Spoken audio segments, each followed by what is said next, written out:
Miscellaneous items. I want to thank everybody for being here today. It was an eventful day in Baltimore and around the nation with the tragedy of the Francis Scott Key Bridge. If I could ask everyone to join me in a moment of silence to think about the family and those impacted by the collapse of the bridge.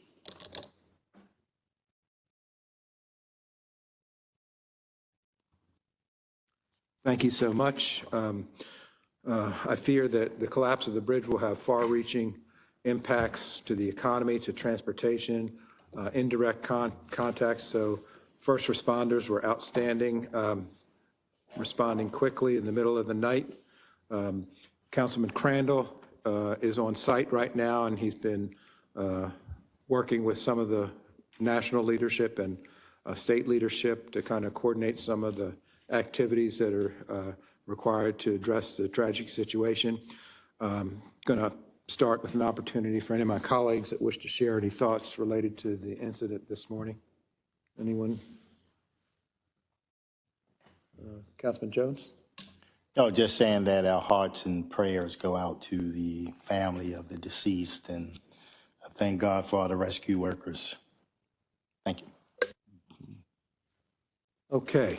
Well, thanks everyone for being here. It's a little bit somber, but we will continue on with things that we need to do right here, right now. And again, as I mentioned earlier, Councilman Crandall is on site. He's been sending us, the council members, pretty regular updates onto what's going on, and kind of, there's so many unknown variables, so one at a time, each of those variables is becoming known. So let's hope for the best and pray for the best.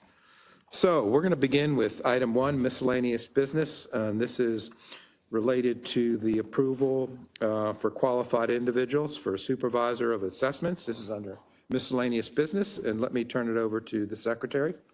Yes, sir, Mr. Chairman and members of the council.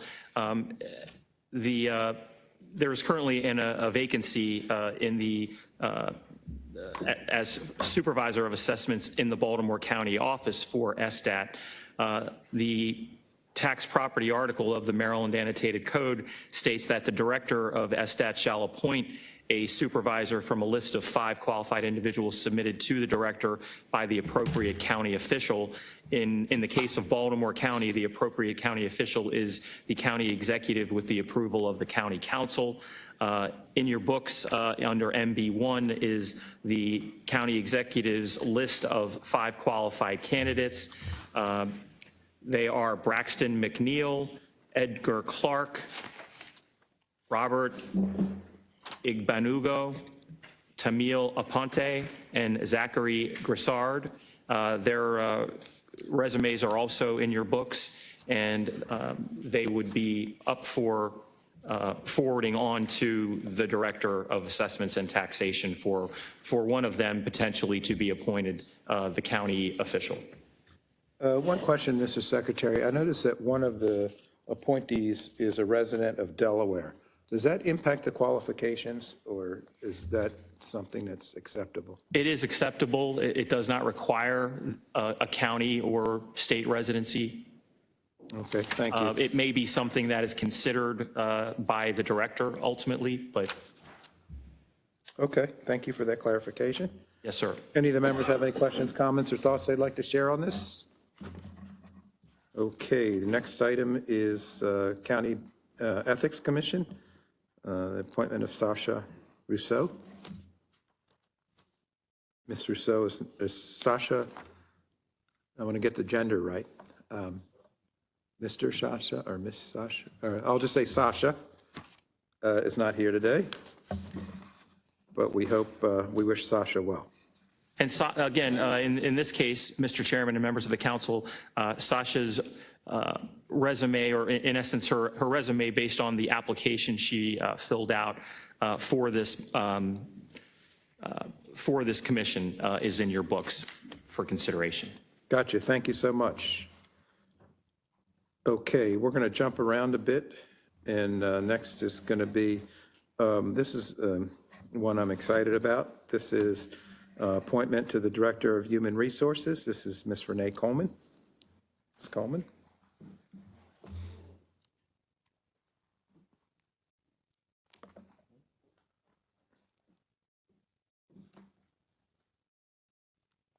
Ms. Coleman, you and I had a chance to speak earlier in the week, and, well, it's Tuesday, so yesterday.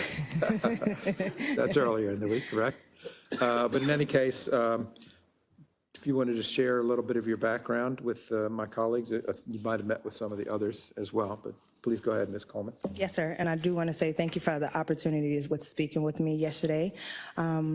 As far as my background is concerned, I received my HR degree from Clark Atlanta University in Atlanta, Georgia. I have been in HR my entire career, so over 13 plus years, where I started off in the private sector as a recruitment specialist and a classification and compensation specialist, where I handled the life cycle of recruitment, onboarding, hiring, retention, offboarding, and things like that. And then I moved to Baltimore City, where I worked in the Office of Human Resources as a classification and compensation analyst, and then was promoted up to a lead. And then I promoted out to the Department of Housing, where I worked as the HR business partner and spearheaded a lot of the projects and initiatives on the HR side with the chief of HR there. And then I moved to here, Baltimore County, where for the last 5 years, I've been with the Office of Human Resources here as the Chief of Classification and Compensation for 4 years. And then I was promoted to the Deputy of Operations, where I oversee the HRS division, Employee and Labor Relations, and of course the Class and Comp division. And then recently, since November, I have been acting as the Acting Director for HR. Okay, thank you, Ms. Coleman. Do any of the members have any questions, comments, or thoughts they'd like to share with Ms. Coleman? Okay. Hearing none, thank you so much. Thank you, sir. Good luck to you, Ms. Coleman. Thank you.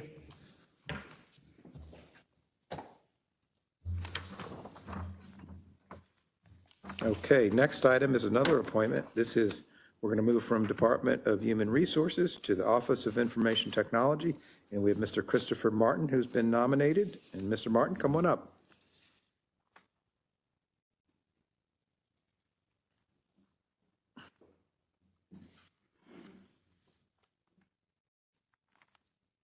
Mr. Martin, thank you. I met with you as well yesterday, and thank you for sharing your background with me. And if you wanted to talk a little bit about yourself and your qualifications, we'd appreciate it. Sure. Thank you. Good evening, council members, and just want to express my appreciation for your time tonight and this opportunity to really represent the Office of Information Technology. And I also want to thank our OIT leadership who are with us tonight in the audience. So I really appreciate all of you and your support. I started my IT career at the University of Baltimore downtown, right out of college, where I was involved in audio, video, and media. Our goal was to build out systems for remote learning before COVID was this big thing that drove that in later years. And then I moved into IT management at the University of Baltimore, where we were doing desktop support, client support, call center support. During COVID, I was looking for a change, and I moved over here to Baltimore County, where I was the manager of endpoint services. That was right in the middle of COVID during 2020, where our teams were involved at the COVID clinics. We were answering thousands of phone calls, getting rid of legacy systems, upgrading systems. So, it was about 2.5 years where I worked directly with that team, and about 60 people within the OIT organization. In November of 2022, I applied for and moved into the deputy director role. I also found out that the current director was leaving at that time, and just like technology, the only thing that's constant is change. So we developed a transition plan and continued operations. Over the last 2 years, I can't credit the team and the leadership enough with the massive successes we've had in implementations of systems and projects, and then hundreds of smaller projects as well, all while maintaining our daily support and operations. We still have a few goals that are going to be coming up over the next year. We're going to continue expanding our portfolio with enterprise-wise applications. And that's going to really serve the departments who have similar needs and continue providing constant and consistent support and efficiency throughout the departments. We'll also continue our investment in cybersecurity. We took impressive steps to build up resiliency. Threats will always be present, so we'll continue planning on how to address events as they come up. We're continuing our efforts in broadband expansions out, to the far reaches of the county. That includes the Beacon Fiber program as well as franchise agreements. I just really want to send my appreciation to everybody here, the administration, our team. Joining OIT was one of the smartest career decisions I think I've made. The past 4 years with the county have been nothing but incredible. So that's my background. Thank you, Mr. Martin. Do any of the members have any questions, comments, or thoughts they'd like to share with Mr. Martin? Okay. Mr. Martin, let's see what kind of posse you ride with. If you work for the Department of OIT, stand up, please. All right. That's a pretty good posse there. We got a good turnout tonight. Okay. To be fair to Ms. Coleman, let's see what kind of posse she rides with. Okay.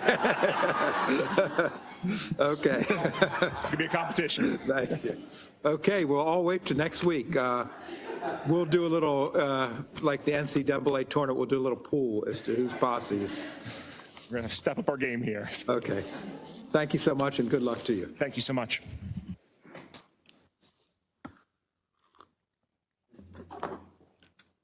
Okay. Next item is an appointment to the Baltimore Community Animal Hearing Board, Ms. Renee Varela. And Renee is not here. Oh, I'm sorry, Mr. Renee. Sorry about that. Tell me if I'm pronouncing it. It has a little apostrophe over it. Okay, thank you.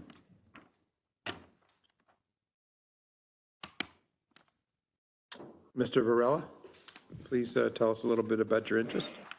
Well, thanks for having me here today. I think the most important criteria for me is I'm a dad of 2 kids in northeastern Baltimore County. We live in Fork, and they've been through Kingsville Elementary. My son is still there, and my daughter's now Perry Hall Middle School. So, born and bred here. I'm a Florida native, but this is my home. This is my permanent home. And since we've been here, I've been intertwined with a lot of things community-wise. It's just easy to get involved. I'm a veterinarian and have been now for over 20 years. I've had a lot of different jobs within this profession. It's been a great profession for me. But as an animal health professional, somebody who really puts a lot of effort, a lot of time into animal care. I also have a commitment towards public service. So I've had a lot of different avenues in public service too. So right now I'm actually the president-elect for the Maryland VMA, Veterinary Medical Association. So I'm very professionally oriented as well too. And of course, companion animal medicine is a big part of what I do. What I love about this opportunity to serve on this board is that I live in a rural part of the county, and so, the connection to animals is a little bit different there too, but I also have served in more urban areas too, so I know the connection to animals there as well. And so what I think I can bring to this is not only the expertise of a veterinarian, so understanding what really the most important standards of care for animals are, but also understanding our community values and our standards across this county. Well, thank you, Mr. Varela. Really great to have somebody of your qualifications have an interest in this and serving on our board. Do any of the members have any questions, comments, or thoughts? Councilman Marks? Your children attend very fine schools. Thanks for visiting Kingsville, too. Appreciate All the time. Thank you. Any of the other members? Thank you so much, Dr. Varela. I called you Mr. Varela, but it should be Dr. Varela. Sure. I answered to almost everything. Sorry I didn't bring my crew today, too. They're spring break. Well, you have another opportunity if you want to enter the pool. Yes, And just for clarification, this pool is for entertainment only.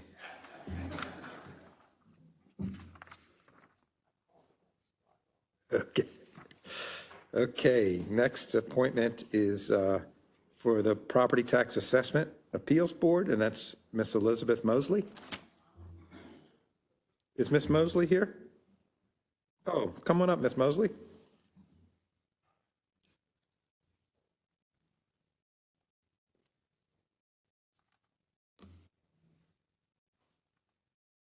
Come right over here.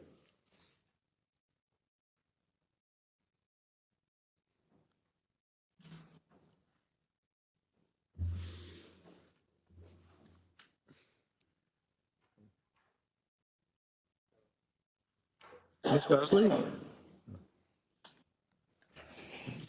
Thank you for joining us today, and if you want to tell us a little bit about yourself, that would be really helpful. Well, I guess I wasn't prepared to speak, but I'll try. Okay. My name is Elizabeth, Mary Elizabeth Mosley. I do go by my middle name. I was born and raised in Baltimore City and went through the city school system, graduated from Morgan State University, and went into private industry, was very successful there. And then I went into my first love, which was teaching. I just have a love for kids, and that was the best part of my whole career, was being a teacher.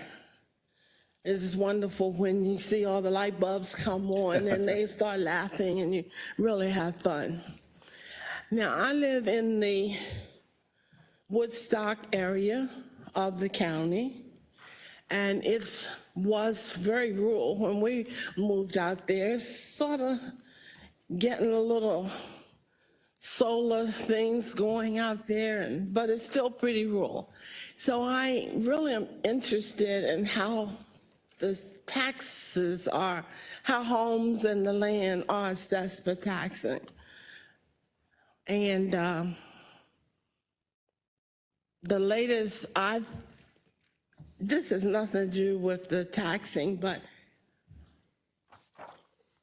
Baltimore County doesn't require the metal stakes to, identify your property lines. So out in that part of the county, we've been having some problems with eminent domain, that. So I'm involved in one of those things right now, so. Gotcha. But is there anything else that No, you thank want? you so much, Ms. Mosley. Do any of the members have any questions, comments, or thoughts to share? Councilman Jones? Yes, thank you so much for stepping up, Ms. Mosley.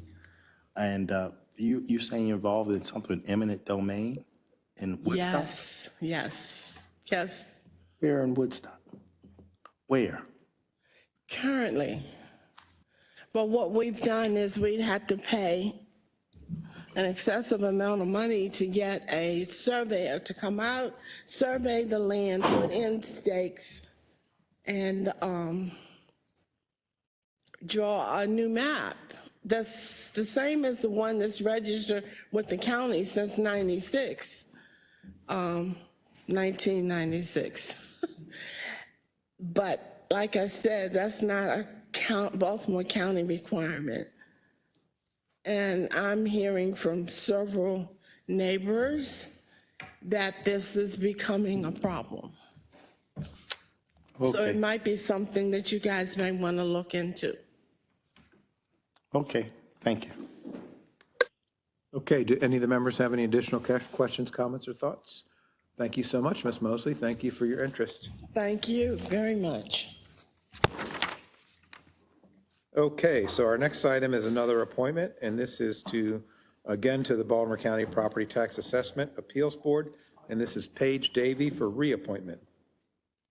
Paige Davey. She's online, Mr. Chair. Okay. Elevate her to a panelist. Ms. Davey?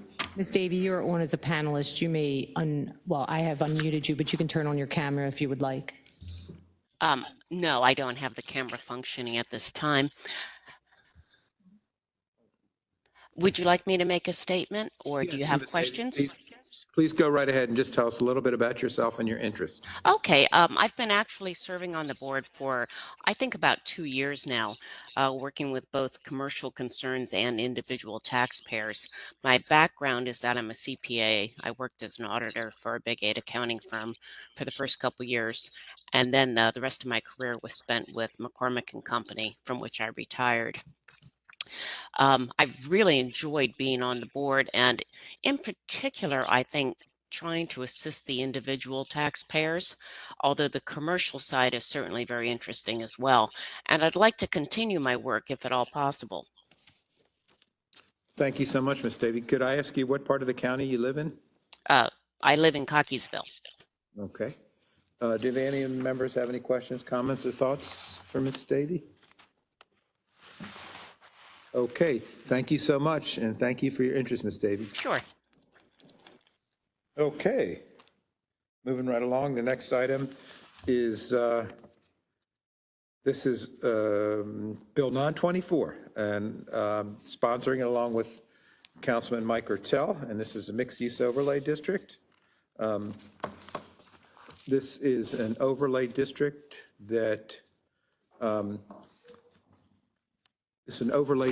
that will define areas where we can designate a mixed-use overlay.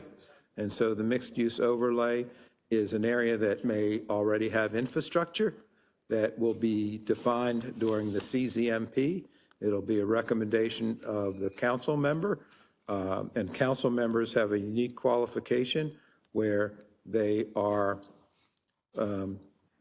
understand community sentiment in a different way than many other employees in Baltimore County, because we're out in the community every night, almost every day. We have a good sense of using the data-driven information and weaving in that level of community sentiment. And when you do that, in my opinion, you've created the sweet spot of how to move forward, is combining those two elements. And so this will be an overlay district similar to an NC overlay, a neighborhood commons overlay. It'll be similar to CCC, other overlay districts that are applied during the comprehensive zoning process, which we are currently in. But what's really, what allows for is it allows for mixed-use development, which is, this is all consistent with Master Plan 2030, which County Council approved a couple of weeks ago. And so I know that there's been a lot of discussion. This was resultant of this is somewhat of a compromise bill. We all heard about Bill 324 that had some elements in it that needed to be modified. This is a brand new bill that has modifications in it that I think allow for a good level of community input through, we're talking about the CZMP, which has a pretty robust level of public hearings in it. We just had planning board public hearings a little while ago. In June, we'll have county council public hearings, and those public hearings will not be, they will be in each individual and respective district. So we're looking forward to the application of those, and it's very timely. This is a way to implement some of the measures identified in the master plan. With that, I'll ask any of my colleagues if there's any questions, comments, or thoughts. Councilman Ertel?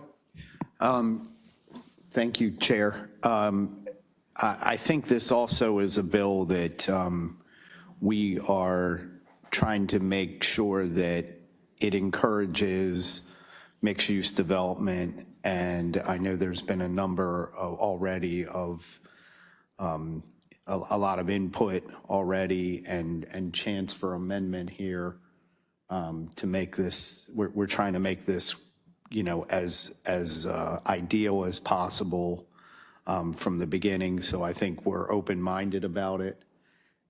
We just want to, like I said, we want to put a good bill together that encourages more flexibility for projects like this. The fact is, in the county, we have a lot of property out there that's underutilized, old shopping centers, sometimes old business parks. And this particular sort of development could be a good way to develop these areas that need, refurbishment, That's a terrible pronunciation there. We think this will make it more flexible to build in those areas. So hopefully we'll get a lot of feedback. We'll get the amendments right and put together a bill we can all be happy with. That's a really good point, Councilman Ertel. Thank you for co-sponsoring it. We have received significant amount of feedback from the bill that was initially introduced, and there are some really good recommendations that have been put forward, and look forward to weaving those into the bill, and we'll move forward with that. Any of the other members have any questions, comments, or thoughts? Okay, I know that we have some speakers on this, so Ms. Belcastro, could you begin with the speaker list? Certainly. Our first speaker is Greg DeHoff, who is here in person. Mr. DeHoff, thank you for joining us again. It has. People are beginning to talk.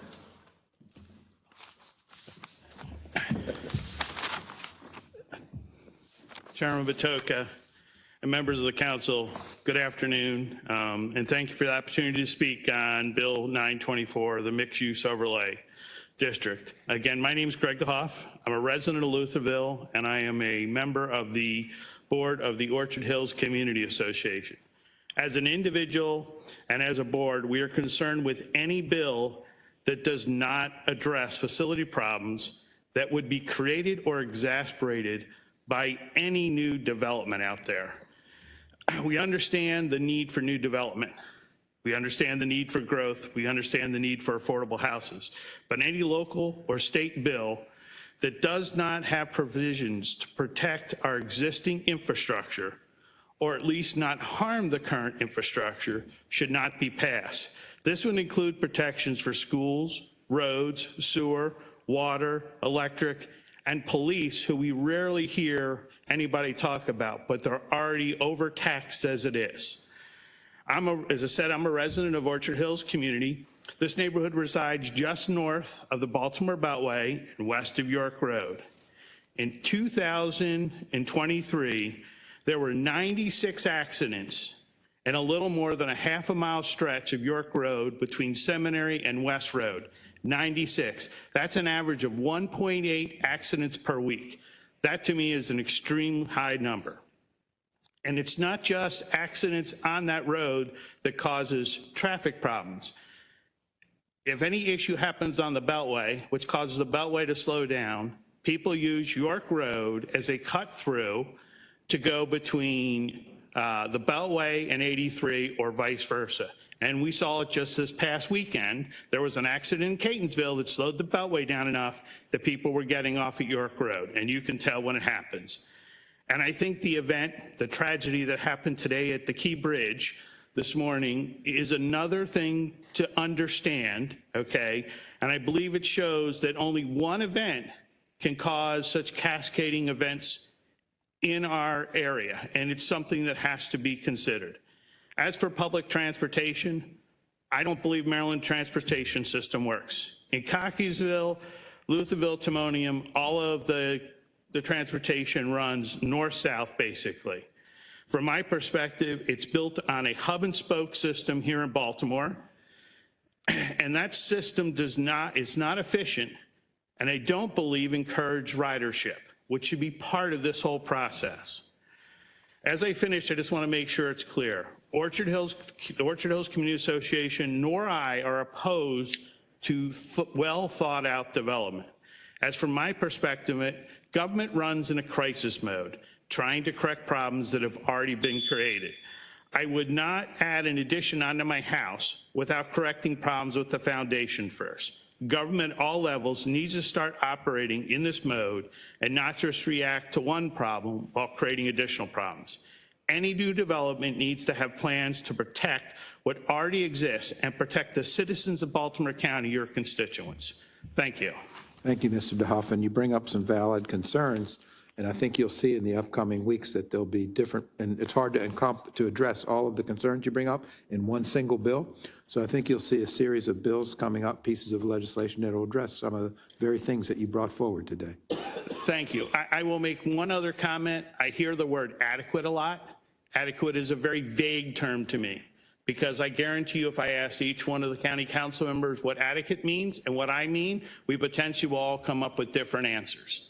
Thank you. Do any of the members have any thoughts, questions, or comments to share with Mr. DeHoff? Thank you so much, Mr. DeHoff. Thank you. Ms. Belcastro, next speaker, please. Certainly. Our next speaker is Alex Andelsman, who is here in person.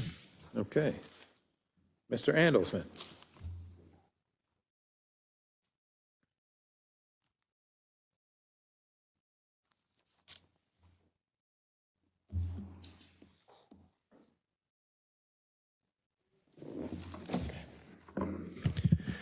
Good afternoon, Chair Patoka and members of the council.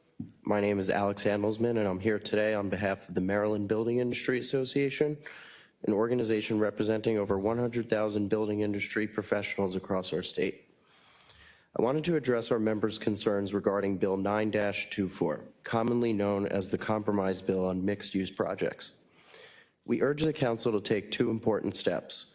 First, to suspend any further action on Bill 9-24, and to second, establish a task force comprised of community leaders and planning specialists. This task force's objective would be to develop legislation that truly reflects community input and effectively addresses the housing crisis and the excess of underperforming commercial land in our county. The council's recent actions regarding mixed-use development have been concerning to our industry. The rejection of the county executive's mixed-use bill, followed by the introduction and quick withdrawal of Bill 7-24, and then the introduction of this as a compromise just 12 days later, suggest a rushed and potentially inadequate approach. We fear that Bill 9-24, like the previously introduced legislation, may not bring about meaningful change or adequately address the challenges we face. There is a risk that once passed, the council may shift its focus elsewhere, leaving our concerns unaddressed. Therefore, we believe it is essential to pause and engage the community through a task force to develop what we call a consensus bill. Such a bill should be carefully crafted to address our challenges while preserving the quality of life that makes Baltimore County an attractive place for families to live. We propose that the task force members be appointed by the county council and that they complete their work no later than September 2024. We urge the council to prioritize community engagement and thoughtful planning by suspending action on Bill 9-24 and establishing a task force to develop a consensus-driven solution that serves the best interests of all residents here in Baltimore County. That is all I have for today. Thank you for your time and consideration. Do any of the members have any questions, comments, or thoughts to share with Mr. Andelsman? Councilman Marks. Thank you very much for testifying. Delaying a proposal to September 2024 would basically mean that none of us could apply this zone to any property under consideration for rezoning. I just want to raise that point. Okay. Thank you. Mr. Andelsman, let me just make a comment about that. And it's interesting because in your testimony this afternoon and also in an announcement from We the People, there's been some erroneous information that has been put into both the announcement and in your testimony. And it relates to Bill 724. So Bill 724 has nothing to do with mixed-use development. It was submitted and then quickly withdrawn because it had a typo in it that changed the meaning of the intent of the bill. Right. And so, but in regard to mixed-use development, there's no nexus. So when I read the We the People announcement, it was puzzling, troubling, and disturbing to me. And then to further hear it in testimony, it's the same. I feel like there wasn't, it could have been, I'll just say it could have been more thoughtful. Okay. Thank you. Take that into account. Thank you.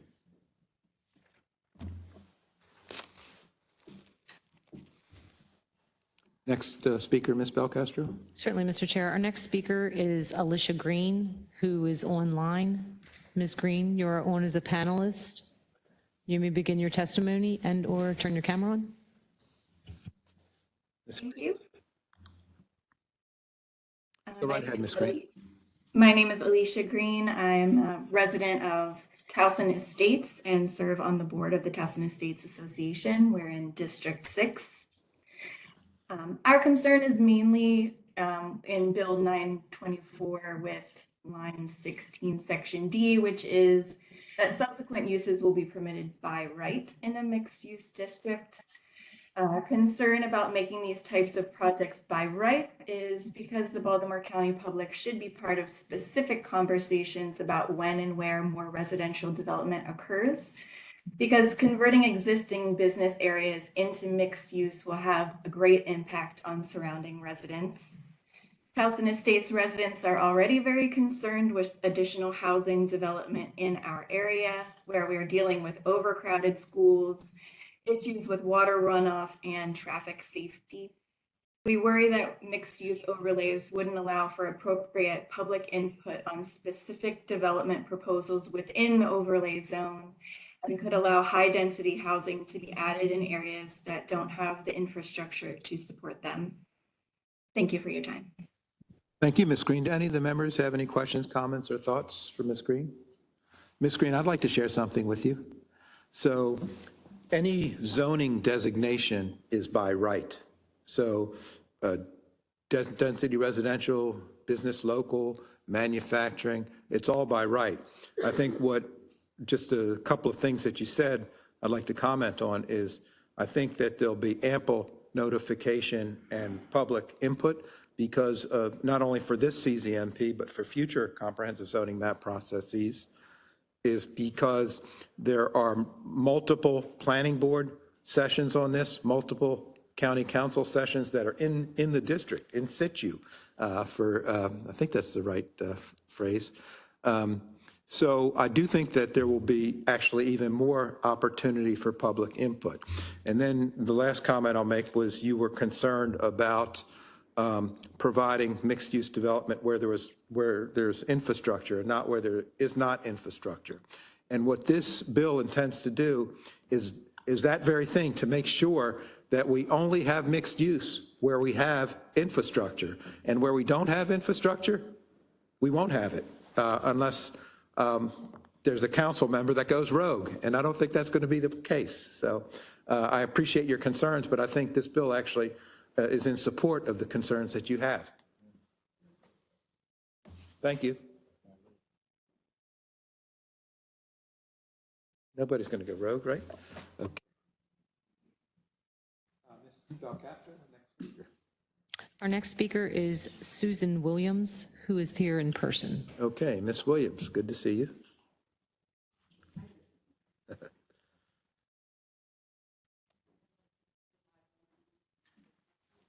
Secretary, I'll get it.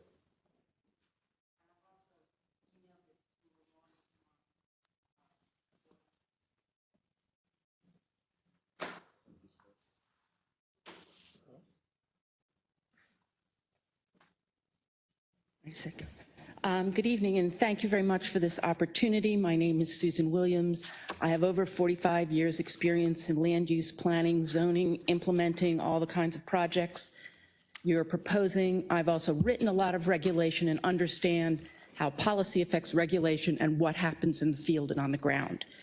I think I am in support of both adding inclusionary housing to the county and adding these dense mixed-use areas and providing for redevelopment. I do not think they should be in the same piece of legislation for the following reasons. One is, I think it's the in thing now to assume that zoning is preventing inclusionary housing, and that is not true for most urban areas. It is in places like Minneapolis. And I wrote in here why. I don't want to go into too much detail. I believe if City Council Bill 924 passes with the inclusionary housing in it, and as is, one, you're not going to get many inclusionary housing units.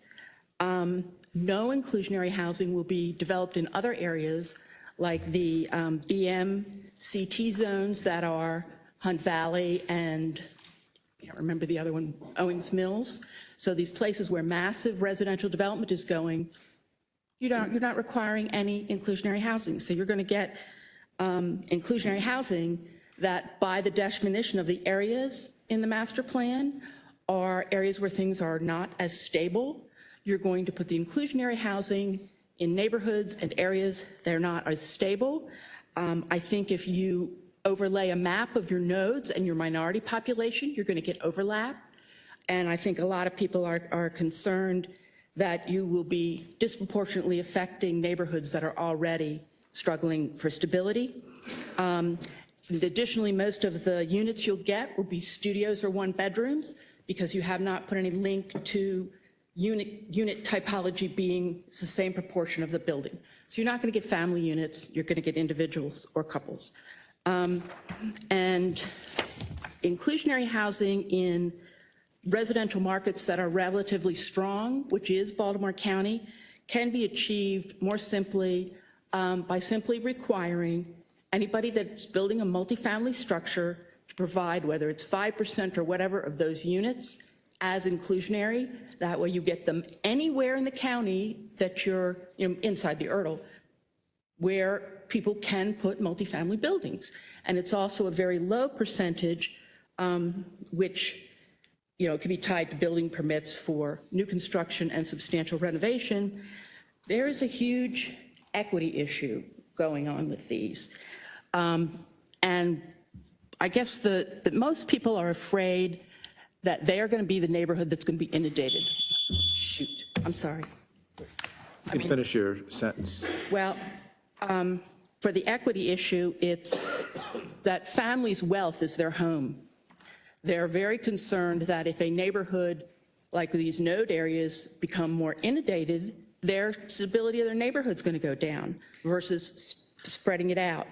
I'll also say that historically, well-intended legislation has led throughout time in America to disproportionately affecting minority neighborhoods. So this bill will do that.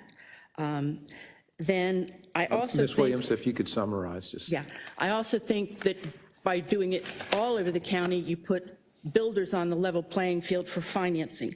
So one bill for inclusionary housing, one bill for mixed use, and I have in this, the mixed use portion of this is a technical mess to try and implement, and you have my several pages going line by line on issues. Thank you. Thank you. Chair. Yes. Sorry. Ms. Williams, question for you. On the, you said that as far as this bill is concerned, you don't think we'll get a lot of affordable units out of it. Why do you say that? Well, the bill limits the locations substantially in the county as to where this may be placed.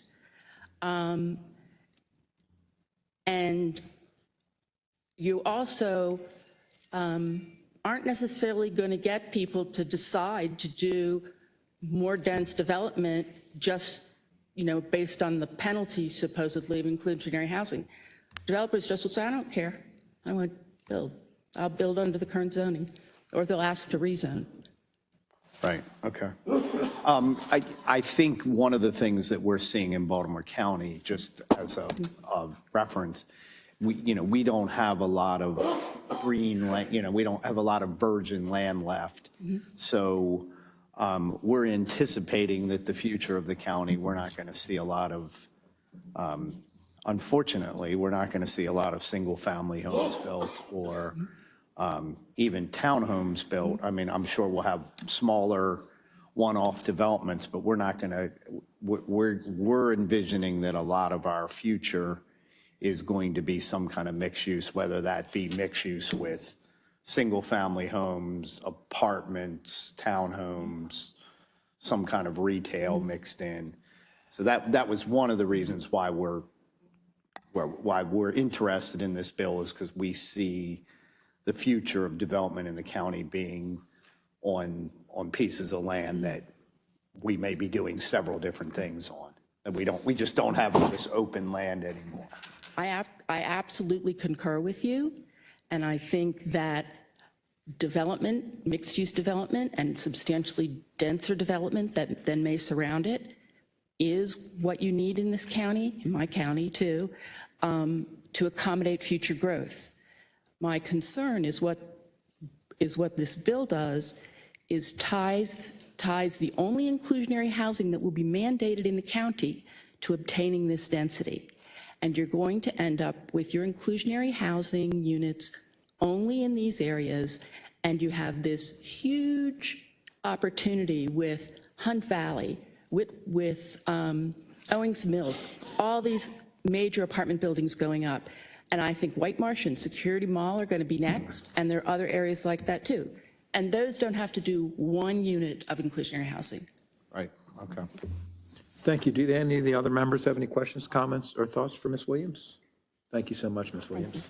Thank you for the detailed, it's very good. Izzy knows I write to him. That was very thoughtful. Did this for a living for 40-something years. And in the private Eric, sector, you need a consultant? they charged a lot of money for me to help. I'd be happy to help. It's very thoughtful. It's very well written. Thank you. Thank you. That's a good one. It's very well written. That was a good one. Okay, Ms. Belcastro, next speaker, please. Certainly, Mr. Chair. Our next speaker is Pat Keller, who is online. Mr. Keller, when you're ready, you may begin your testimony. Mr. Keller, good to hear you. Mr. Chair, Mr. Chairman, members of the County Council, good afternoon. My name is Pat Keller. I reside in the Perry Hall area of Baltimore County. First, I'd like to thank the council for a really good start on the overlay district. I think the overlay district is a good idea, and it's also one that our residents and are comfortable with and familiar with through the zoning process. This particular district, however, has some major problems that I think need to be addressed. Just quickly, like the use of the floor area to establish density. There are probably better ways to do this. The open space ratio is undefined. And then respecting local design criteria.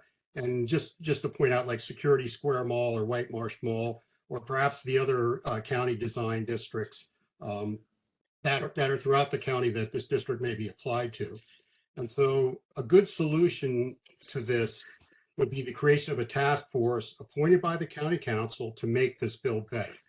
It doesn't have to take a lot of time, maybe give the group 30, 60 days, to get into it and to get some of these issues corrected and to get an overlay district that'll really work in Baltimore County. And that's really my thoughts on this. And it's sort of like, let's get it right. You have an opportunity. It wouldn't take long to put the bill back on track and really come up with something very superior. Thank you very much. Thank you, Mr. Keller. Do any of the members have any questions, comments, or thoughts to share with Pat Keller? Pat, thank you for your continued interest on this and your counsel on many of the land use issues that we deal with. Thanks, Pat. Thank you. Okay, next speaker, Ms. Belcastro. Our next speaker is Eric Rockel, who is here in person. Mr. Rocco, good job on the council structure committee group task force that you work on.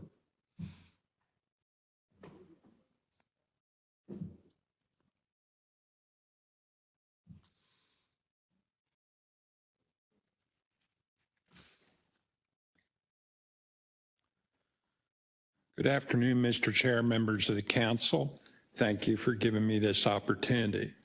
I'm not here because I'm against the bill. I think in concept, the bill could work, but there are a lot of details. I sent each of you a 3-page memo concerning many of those details, and I'd like to drill down in my time today on one of those details. Specifically, I think if the citizens understood that residential density, as described in this bill, is determined by floor area ratio, you would have 150 people against this bill in this room right now. Quite frankly, and I've been involved in this for a long time, but I couldn't, when I first read that, conceptualize what is that going to look like on the ground. So I went through an exercise. I checked 3 apartment complexes in the central part of the county.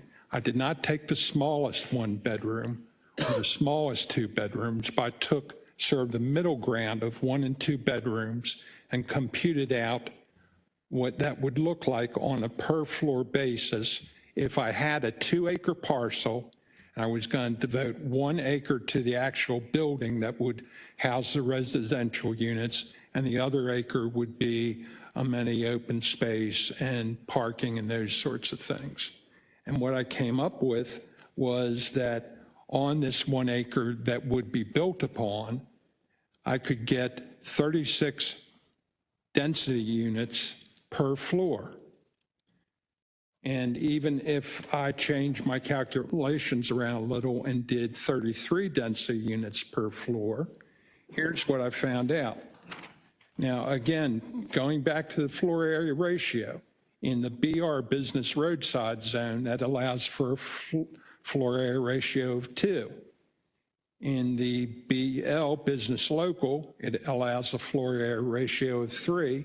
And in the business major, it allows a floor area ratio of 4. ML allows a floor area ratio of 2, just like the business roadside.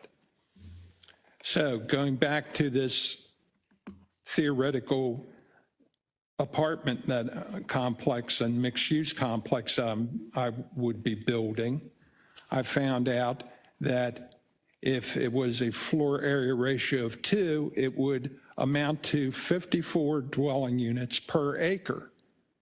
Okay, that's higher than the RAE requirements or zone.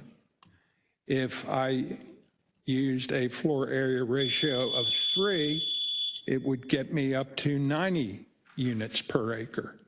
And for the floor area ratio of 4, it would be 126 density units per acre. That I suggest to you is too large, and you need to recraft this bill to make it understandable by the general citizen by having a per acre density requirement rather than tying it to floor area ratio. Thank you, Mr. Rocco. And your comment is consistent with Mr. Keller's comment, the previous speaker, and it does make sense because we, as you mentioned, RAE 1 is 80 units per acre, and 40 units per acre, and RAE 2 is 80 units per acre. Right. And so it does make sense. It's something that we may consider as an amendment. Yeah. Any of the members have any questions, comments, or thoughts to share? Chair. Councilman Katch. Yeah, quickly, Eric, thank you for your work on this issue. I spoke with the chair earlier today, and we'd like you and the president of GTCC, the 4 of us, to meet sometime this week, because I assume we're voting on the bill this coming Monday. Would that be a true statement? Yes. Okay, so we could get together this week, and my office will call you and anybody else that would like to participate. Just give the guy with the beard here, he works for me, and if you could give him your contact information, be helpful. Okay? All right, thank you. And we'll be in touch, try to set up something. Thank you, I guess I'll see Councilman. you tonight. Okay. See you tonight. See you tonight. Orchard Hills. I did last night too, so I don't know whether I'll be at Orchard Hills tonight. That's or all not. right. I understand. Thanks. Thank you very much. Or Mr. Rocco, you could just come back later and spend some more time in the chambers because you spend a lot of time here. Too much, Mr. We could set you up in the back with a little office or something. We have some food also. Okay, thank you, Mr. Rocco. Ms. Belcastro, next speaker, please.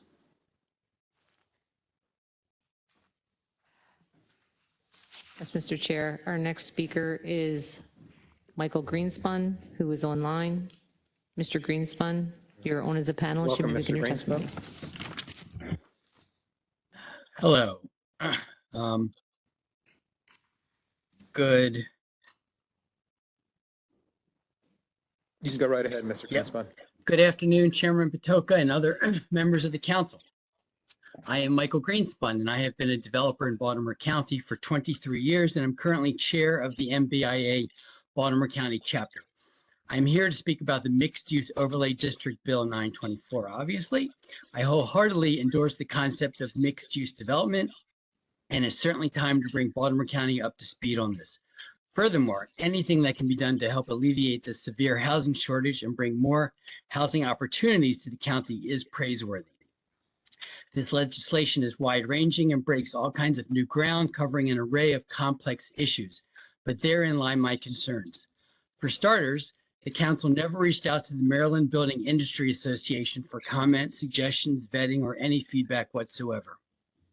That seems very short-sighted and unlikely to result in optimal legislation, as our industry has the very expertise, experience, and knowledge required to help craft workable provisions. Additionally, while some members of the council did not like the county executive's first pass of this legislation, partially on the grounds that it was rushed, I feel very strongly that the exact same critique can be levied against this bill. Anything this complex and varied, which encompasses multiple facets of development regulations, can hardly be properly examined and completely thought through in less than a month. For these reasons, our organization joined with the advocacy group We the People, Baltimore County, to state that we believe the only prudent course is to suspend action and instead engage the community through a task force to develop a consensus bill that can actually address our challenges while preserving our quality of life and the reasons why families want to live in our county. We recommend that the task force members be appointed by the county council. This task force should consist of community leaders, planning specialists, and building industry members to develop legislation that will reflect community input, garner community support, and meaningfully address the housing crisis and the glut of underperforming commercial land in our county. I hope the council will accordingly withdraw this bill at this time and convene a task force to appropriately study this complex legislation so that a superior product can emerge. There certainly seems to be enough time before the conclusion of CZMP to allow this study group to take place and to get their comments back to the council. Thank you for your time. Thank you, Mr. Greenspun. Do any of the members of council? I have a question for Mr. Greenspun. Mr. Greenspun, this bill is very similar to what the county exec or the executive administration had proposed. And the Home Builders Association, land use attorneys, everyone on the developer side of the coin was for that bill, and suddenly it's our bill. We made a few tweaks to it, and it's the worst bill you've ever seen. So I'm not sure where you're coming from when you were supporting when you were supporting 324 wholeheartedly. Well, I think the main difference, and I know this isn't going to sit well with the council, but the main difference is the county executive's bill was essentially by right, and this allows the council to decide where the overlay districts go. And I think that we felt that whatever shortcomings the county executive's bill had, we could live with because it was a by right. But now that the by right is being taken away, it makes us want to evaluate things that we weren't crazy in love with in the original CE bill and take time to really think them through and get it right. Thank you, Councilman Ertel. Mr. Greenspun, just to follow up on Councilman Ertel's question. So you were supportive of the county executive's bill, which in many respects left the council as not a partner in that process, and also many community residents felt like they were left out. And so I think that that's, I don't think it's fair. And so this bill was, let me just share this with you. In my estimation, right now in Baltimore County, a community resident, a community leader, in the past this may not have been so, but I can tell you with this council right now, the closest touch any resident has to county government is through their county council member. And so you have residents that are reaching out to all of us that are at community meetings every night, and you liked a bill that didn't include the very governing body that has the closest touch to a county community association president, to a resident. To me, that pendulum is backwards. There needs to be balance. And I think what you're suggesting, and what we've heard actually over the couple of weeks, is that there wasn't balance, and the community leaders were left out. Council goes to community meetings every night, every day. We've been at this all day in our part-time jobs that we each do full-time.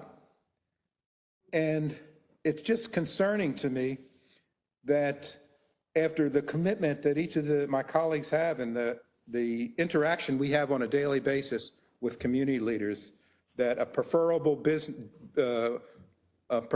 bill is where you have the community and the council members left out. I just don't agree with that, and I want to share that with you. Well, I hear you, but first of all, the community's never left out. The standard development regulations and procedures in the county allow for community input. There's always a community input meeting. And so that's not true at all that the community is left out. And I personally think that a lot of times the council members lose the forest for the trees. They hear the communities that don't want this and don't want that, and they lose the big picture, which is that Baltimore County is sadly understocked with housing and is losing population because there's not enough places to live in Baltimore County. And I think that the county council members are the ones that should be seeing the big picture, that the county needs land and housing in order to grow and prosper. Well, I'm going to have to respectfully disagree with you on that, Mr. Greenspan. I think that we are here representing residents of our district. We're trying to represent the sentiments that we hear day in and day out, and we try to balance that with the needs of growth. And so we're doing that. And, you know, I know in the American Community Survey, it showed that there was a slight dip in Baltimore County's growth. And I attribute that, and this is not scientific, but, you know, the housing market, there's been a shortage on the supply side. Mortgage rates have gone up. People that have low mortgage rates are not going to be selling their house anytime soon. And so I think part of that, it went down very slightly, I think 0.2%. I think part of that plateau is related to the real estate industry, mortgage rates, the economy, and other factors.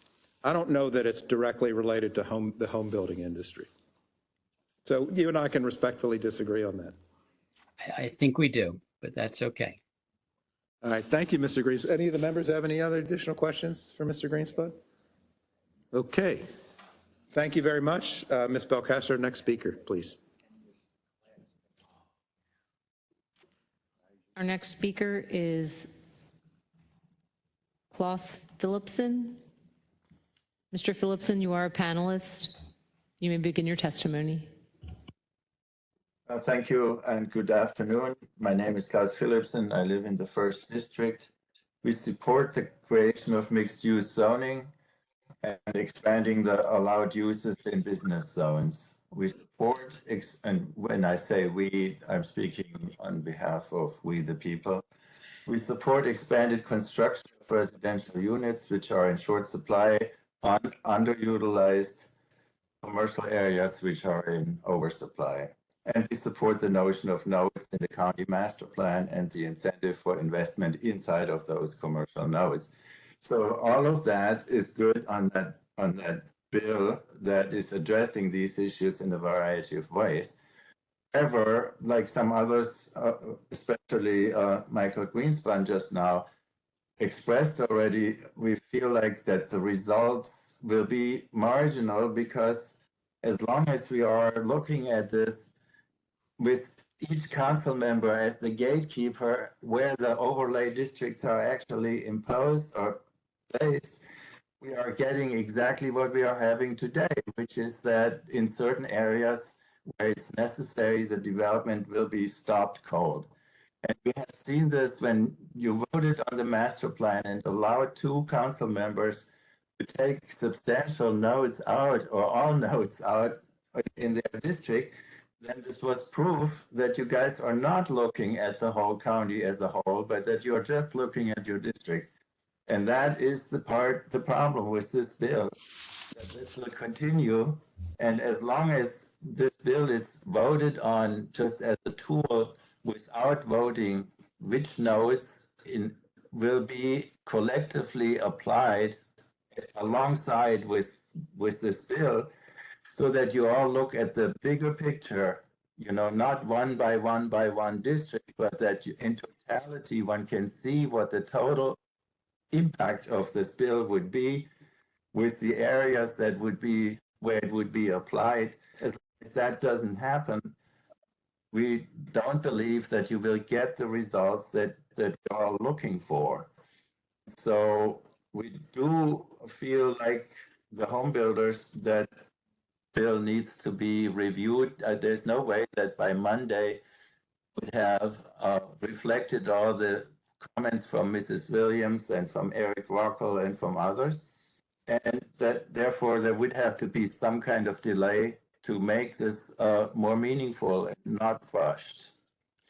And that is really our concern. And I hope that kind of sets straight a little bit of what the discussion was so far.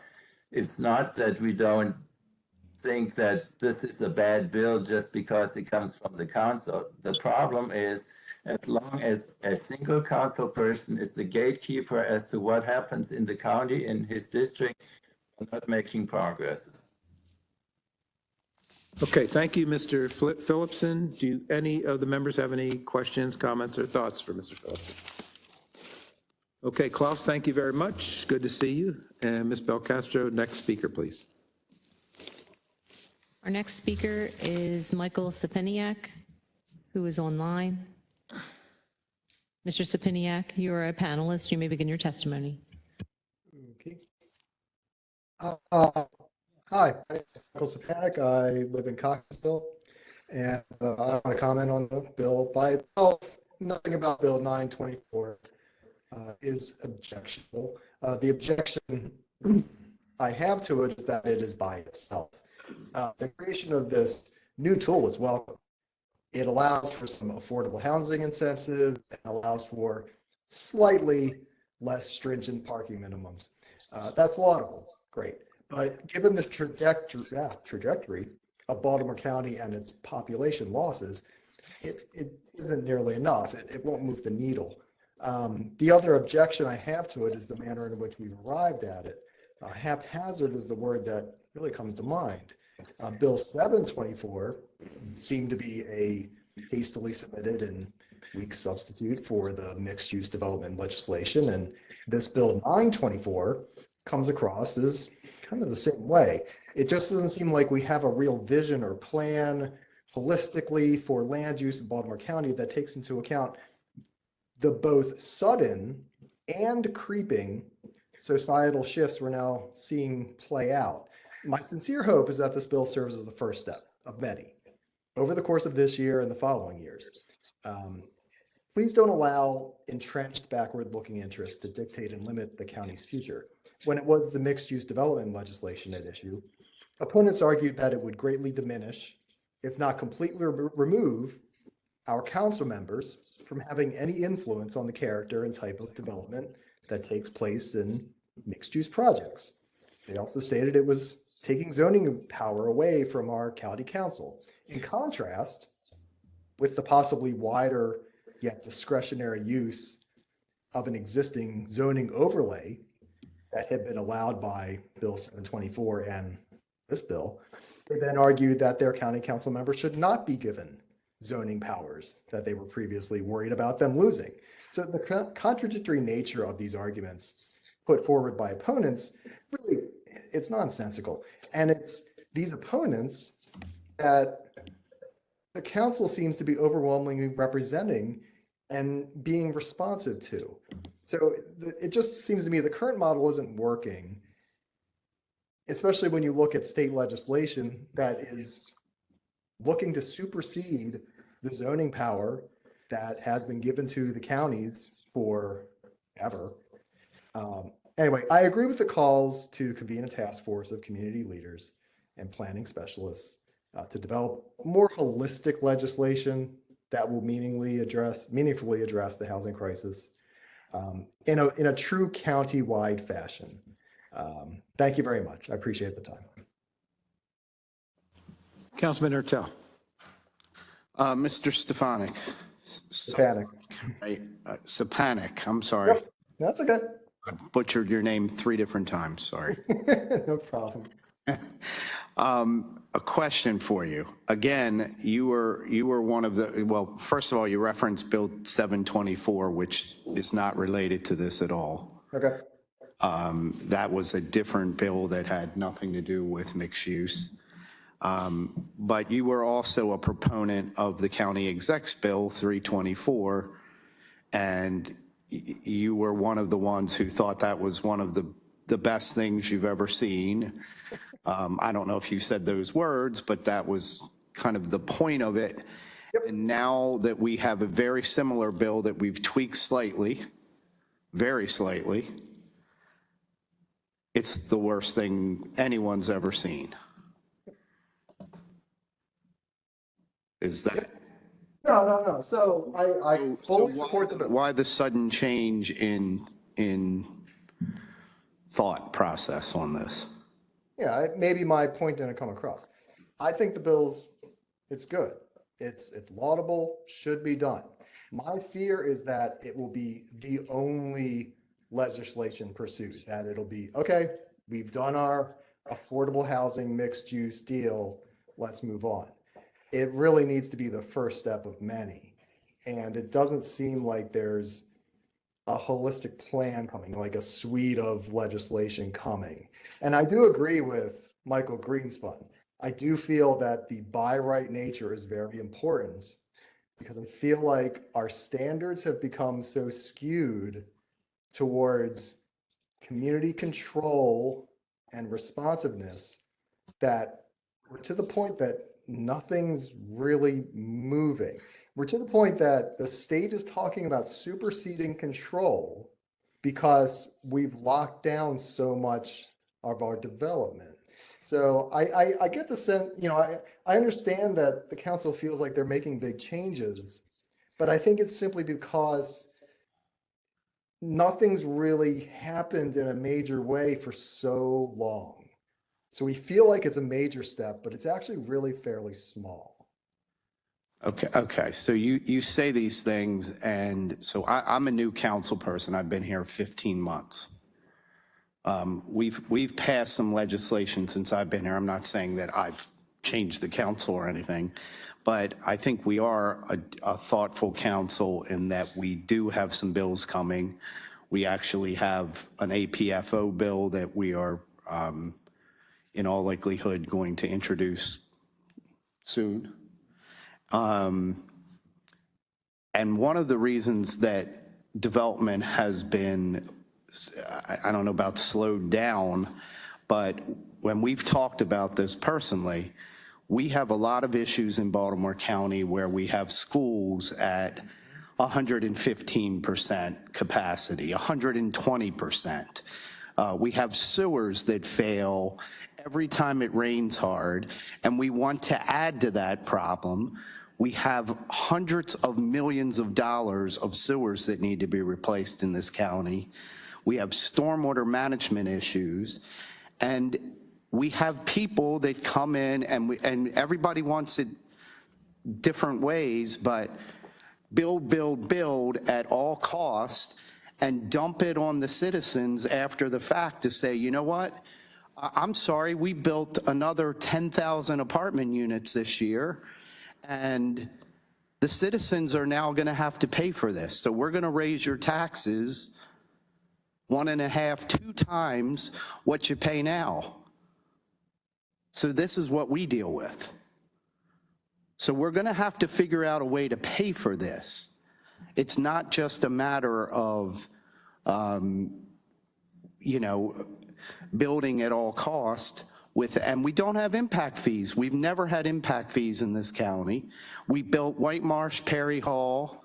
We built Owings Mills for almost 35, 40 years and collected next to no impact fees from anyone. And now we're in a situation where we're behind the 8 ball. I have a district that's inside the Beltway. It has old schools, old roads, pipes that are failing, streams coming down the middle of people's backyards.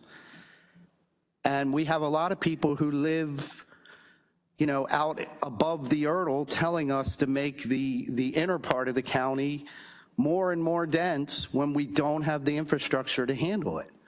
And that's one of the issues we're trying to deal with here. And we think the mixed use bill at least gives us a way to build in places where there is infrastructure. And sometimes that has to be a decision of the county council person who has vetted all this stuff.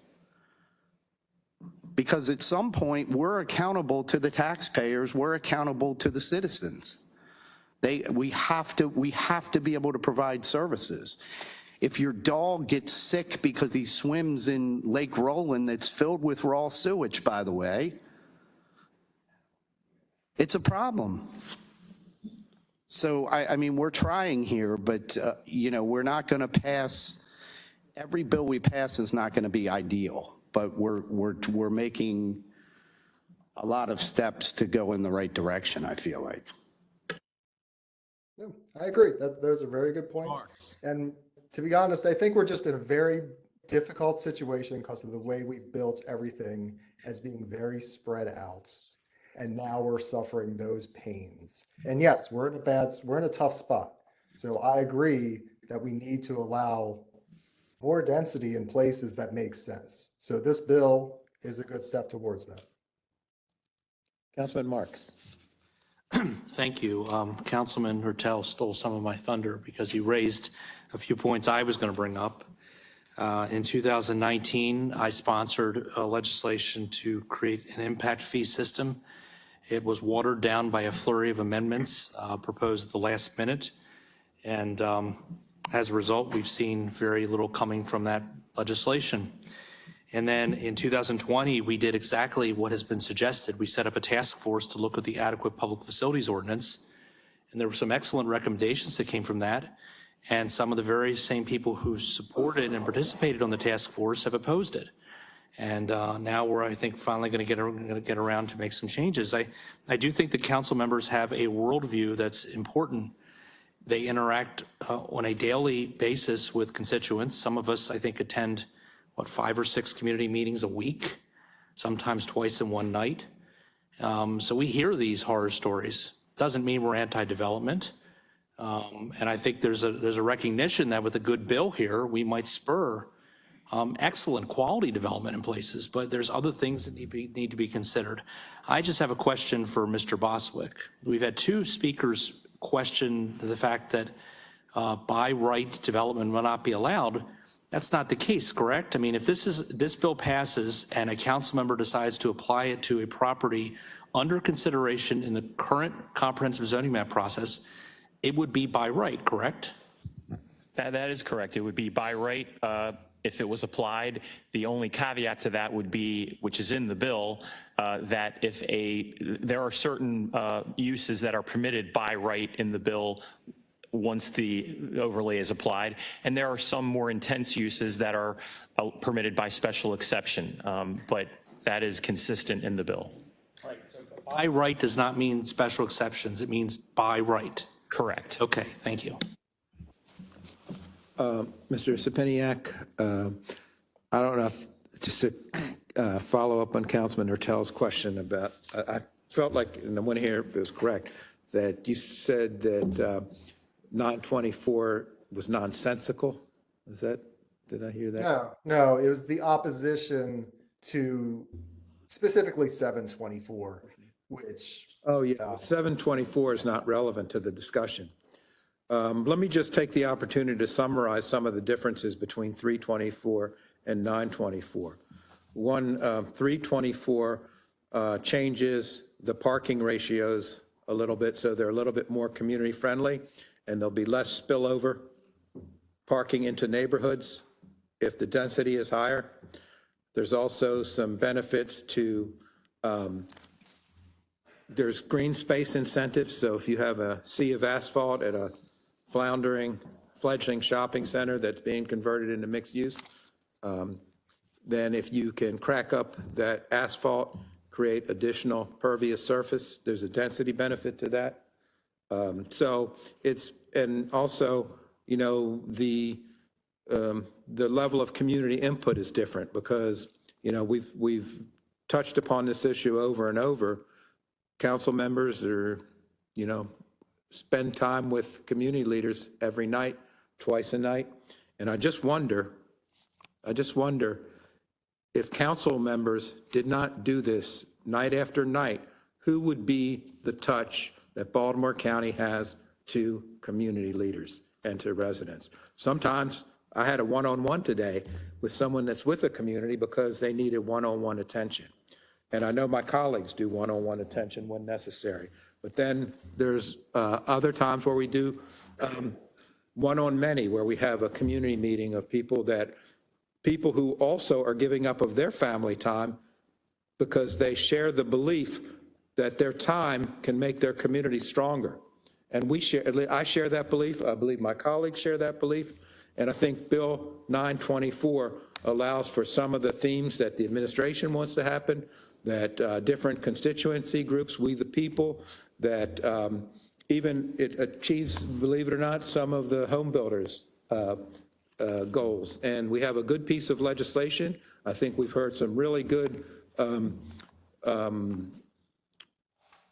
modifications that may be necessary. I thought what Mr. Rockwell presented was strong. It related to FAR, foot to area ratio, and also we heard that from Mr. Keller too. So there are subtle differences that make it stronger than 324. So I'm really shocked that the coalition of We the People and the home builders have come out so strongly against this. Thank you, Mr. Sapiniak. Ms.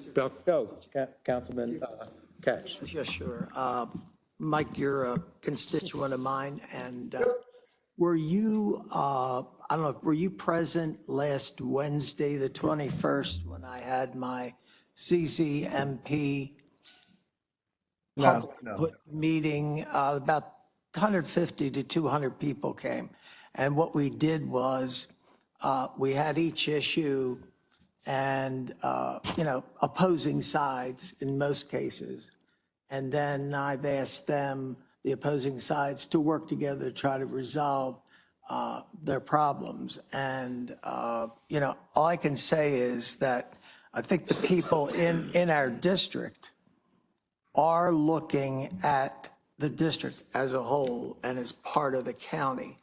And I think when you see the end result of the zoning with all this public input, I think you're probably going to be pleased. And so, you know, we'll see. But I'm sorry you weren't able to be there last Wednesday, but it was a very successful meeting. In fact, it ran over, so we got kicked out. But that's of the fairground. Not, I mean, I'm exaggerating, of course, but so anyhow, thank you. Thank you, Wade. Hey, any other questions, comments? Thank you so much, Mrs. Sapiniak. Appreciate your testimony. Next speaker, please. Our next speaker is Steve Whalen, who is here in person.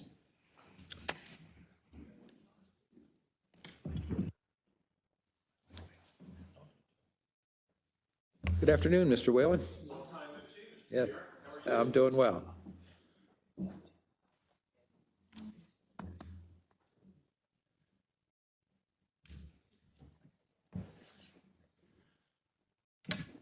Good afternoon, Mr. Chair, members of the council. It's good to see you again. This is an issue that's been near and dear to my heart, as everyone, I guess, except Mr. Ertel, who's new to the dance, knows, because I've probably been in your office at least twice talking about some earlier proposed version of this, and here we are today. Overall, I like the concept. The devil is always in the details. I want to concentrate on a couple of the details. Development guidelines under Bill 924 are different from what's permitted under BM regulations at the time. Earlier stuff that I've been working on was approved. For example, just one major issue, bill proposes open space plazas be a minimum distance 1,200 feet from each other. Everybody's in favor of open space, but properly spaced to maximize benefit to the entire project may be something different than 1,200 feet. Hotels are only permitted by special exception in the bill. Under standard BM zoning, hotels are permitted by right. Maybe this is something that needs to be decided again on a case-by-case basis. Small site versus large site may make a difference in terms of a use like a hotel. Here's one of my favorites. Liquor stores are prohibited. There are liquor stores, and then there are liquor stores. In a high-end development, the availability of a premium retailer who carries top-flight wine labels and similar quality products is an amenity. Does the county really think I'm going to sign a lease with Jake's Cut Rate Booze outlet in my high-end development in the Promenade? Ain't going to happen. Let the market do its. Uses like car washes are prohibited. You can build a car wash in a parking garage and not even know that it's there. You're going to service multiple tenancies, residential tenancies. That would be an amenity for them. Maybe a car wash should be by special exception. Let me explain my specifics of my case, and guess what? Maybe I can justify it.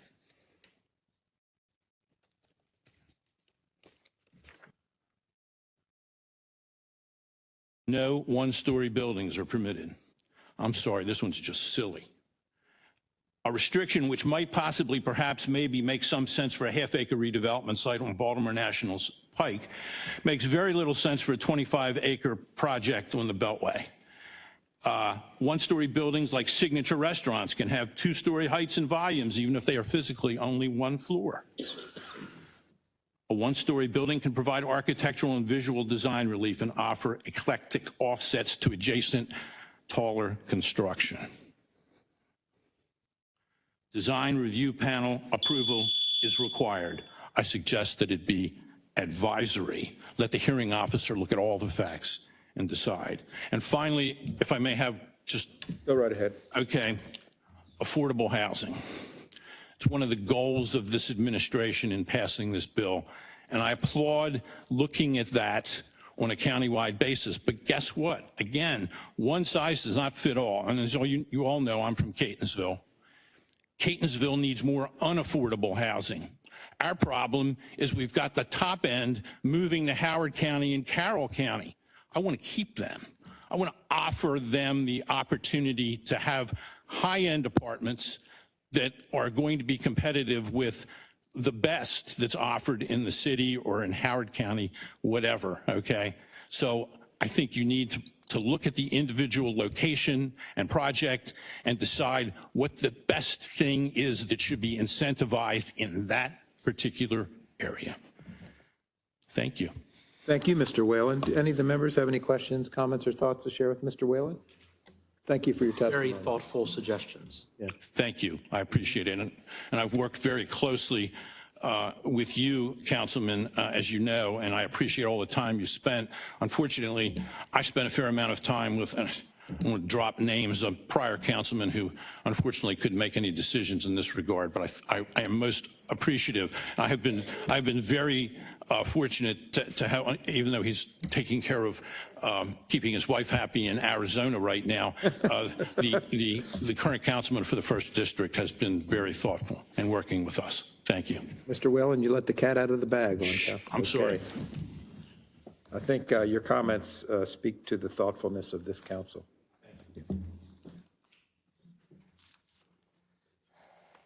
Okay, next speaker, Ms. Belcastro. Our next registered speaker was Marcia McLaughlin, who signed up to testify virtually. However, I cannot find Ms. McLaughlin. She's here. Oh, she's here in person. She's right behind you. Hi. It's like Beetlejuice. Beetlejuice. Good afternoon, Ms. McLaughlin. Good afternoon, Mr. Chairman, council members. I appreciate your time. This is not an easy subject.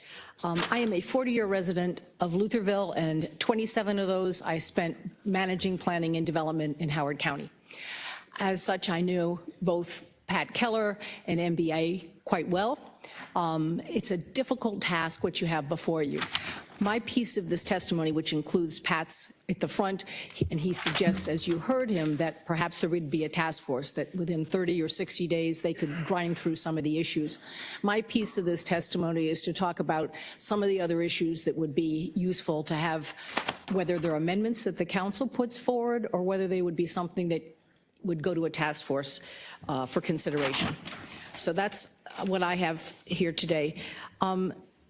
I think the most important thing is fitting these new mixed-use projects into different neighborhoods, and how it fits is going to be different in every single neighborhood. That's the mix, degree of affordability, design, all of those issues are really important. The design compatibility is critical. Public input should be really early. The pre-submission, a pre-submission community meeting is suggested. Right now, the community input meeting happens so far into the process that the developer's already put a lot of money into the design and has gotten feedback from county agencies. And by that time, they don't want to hear from the citizens. It's too late. So it really needs to be pre-submission before they put that money into the design details. Design review panel is going to be really important. And I think, again, they should be looking at the design concept before something is formally submitted to the county. All that money has been spent on design, and they've gotten comments from the agencies.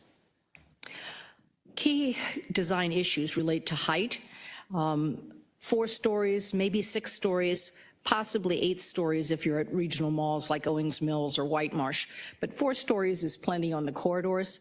Right now there's language in there about FARs, and you can have a much taller building with a smaller footprint. That isn't going to fly. Tall buildings along these corridors are going to be difficult to be transitional to the adjoining neighborhoods. Adjacency to these surrounding neighborhoods can be addressed not only in terms of height, but style of architecture, the amount of open space and where it's located, landscape buffers. All of those are important in order to make sure that the transition from residential neighborhoods to these developments is handled properly. We all want pedestrian, bike, and open space connectivity. Public open space, the minimum required 20% is fine. The problem what we have with open space right now is a lot of times it's rooftop or it's interior, like an interior swimming pool, and that's not available to the public. It really needs to be 20% public open space. Green building requirements, leader equivalent. Parking, right now the parking standards are out of whack. We have too much parking that sits empty. The Urban Land Institute has a very good model for allowing shared use parking, and it cuts into the cost and the amount of asphalt. Finally, we can always do better with stormwater management. As the council addressed earlier, we have too much impervious surface, and there ought to be a way of increasing those standards. Adequate public facilities. There are surrounding jurisdictions that have different approaches, and I think it would be very helpful to take a quick look. I'm delighted that the council is considering amending the APFO regulations, but try and look at what other Central Maryland jurisdictions are doing for schools, roads, and water sewer. The development community can live with those in other jurisdictions, many of which pay fees, impact fees. And then lastly, on the affordable housing, again, look at what some of the other jurisdictions are doing. In Howard County, because we were so close to Montgomery County, we often stole good ideas. And we've had a 15% of all housing that's constructed inside the URDL has to be affordable. That's moderate income. If they want to do a lower amount of subsidy, they can have a smaller percentage. But that has worked very well in Howard County, and it's an easy way of spreading it around. It isn't only in those overlaid nodes that are causing uneasiness in many citizens at this point in time. Thank you. Thank you, Ms. McLaughlin, for those thoughtful comments. Do any of the members have any? Councilman Hertel. Ms. McLaughlin, how are you? I mean, it sounds like we obviously we have a lot of things to work on in this bill, and I'm not sure what the chair's thought is, but we will probably at least extend it to work on it. Again, this was a bill that the county exec had put out, and like I said, I think we took that upon our body to deal with it as well. But we want to make, and I'm saying this to everyone, we want this to be a bill that's meaningful, that actually has something in it that developers actually want to, it's going to encourage them to build. Because if we just pass something that doesn't get any of the objectives done, it's pointless. So, maybe we do need to look at a task force or at least some kind of committee to go over some of the fine points of this thing. It's funny, as we talk about things, there's been a lot of different angles that have been presented that, again, comes through. And this is one of the points I think we've all been making. Often what we hear when we go out to community groups is because you're constantly hearing feedback, it makes you a better elected because you get that feedback. And it's the same thing here in the work session. When a lot of different ideas are presented to you, it would be good to, I don't know what the question was, I'm just. I'd be happy to. But yeah, your testimony was great, and it's always good to hear your comments, since you've obviously had a long history of dealing with issues like this in Howard County, especially. Thank you. Councilman Katz. Yeah, Mr. Chair, I would hope that if you do put together a committee to look at this, that you will include the members of the council. Of course. Yeah, okay. Because sometimes you have these, not you personally, but I mean, there are work groups that are simply are citizens and we're not involved. So the thinking on this, we've had quite a bit of testimony, is at this point, I'm not inclined to move forward with the task force, but I am inclined to move forward with a committee and an extension. And so doing it gives us a little bit more time. But what you're going to see in the upcoming weeks is we have so many important pieces of legislation that are coming up that are going to impact the daily lives, the kind of education we can deliver, the responsible development that we can deliver. And these are going to come up. And so what I'm really concerned about is that we have a very challenging budget that's going to come before us. You'll see Monday there'll be some really exciting bills, at least an exciting bill introduced. In the following weeks, we need to address, we passed an impact fee bill that had very little impact. And that makes no sense to me. So we're gonna have to revisit that. And I don't want to have a stockpile of bills that we haven't completed before we start to knock some of them off the plate, so that we have the bandwidth to do a good job on each of the pieces of legislation. So I think, hearing what we've heard tonight, I think what you'll be seeing is perhaps an extension, and we'll pull in some of the great minds that have spoken tonight, and we'll try to come up with something, but in an expeditious fashion. Thank you, Ms. McLaughlin.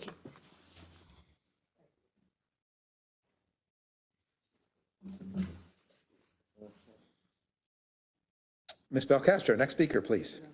Our final speaker on this bill is Steve Smith. Mr. Smith. Mr. Smith, you are on as a panelist. Mr. Smith, good to see you. Go right ahead. Hi. Thank you all. I'm Steve Smith. I've been a developer for close to 40 years, primarily in Baltimore County, and am fortunate enough to live and work in Councilman Katch's district. It's not every day that I can agree with Pat and Marcia, but in this case I do. I think this is a good bill and has a ton of potential, but I think there is the ability to improve it. My big concern is I would like it to be a tool in the toolbox that is actually used. And so I think if we could spend some time on it, I think it can be done expeditiously, but let's get some input and work with the communities and with MBIA to do so. Thank you.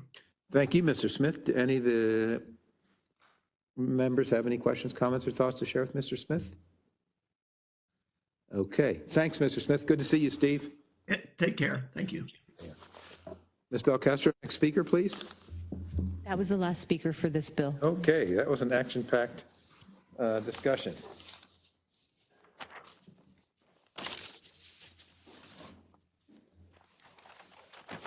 Okay, let me just recompose myself to see where we are. Next item is, this is on page 8. It's a bill sponsored by Councilman Marks, property tax credits. Councilman Marks. What are we going to, okay, that's right, hold on. Thank you very much, Mr. Chairman. Bill 1224 expands a locality property tax credit for disabled Baltimore County law enforcement officers to a law enforcement officer that's disabled through employment in the state. I've talked to the Secretary, Mr. Boswick, and we will tighten the language in this bill so that it applies to a former Maryland state trooper. Thank you, Councilman Marks. Do any of the members have any questions, comments, or thoughts to share with Councilman Marks? Okay, hearing none, we'll move on to the next item. I think there's 2 speakers. Oh, I'm sorry, Ms. Belcastro. Speakers, please. Our first speaker on this item is Graham Burton. Mr. Burton, you are on as a panelist. Hi, good morning. Can you hear me? Or good afternoon. Can you hear me?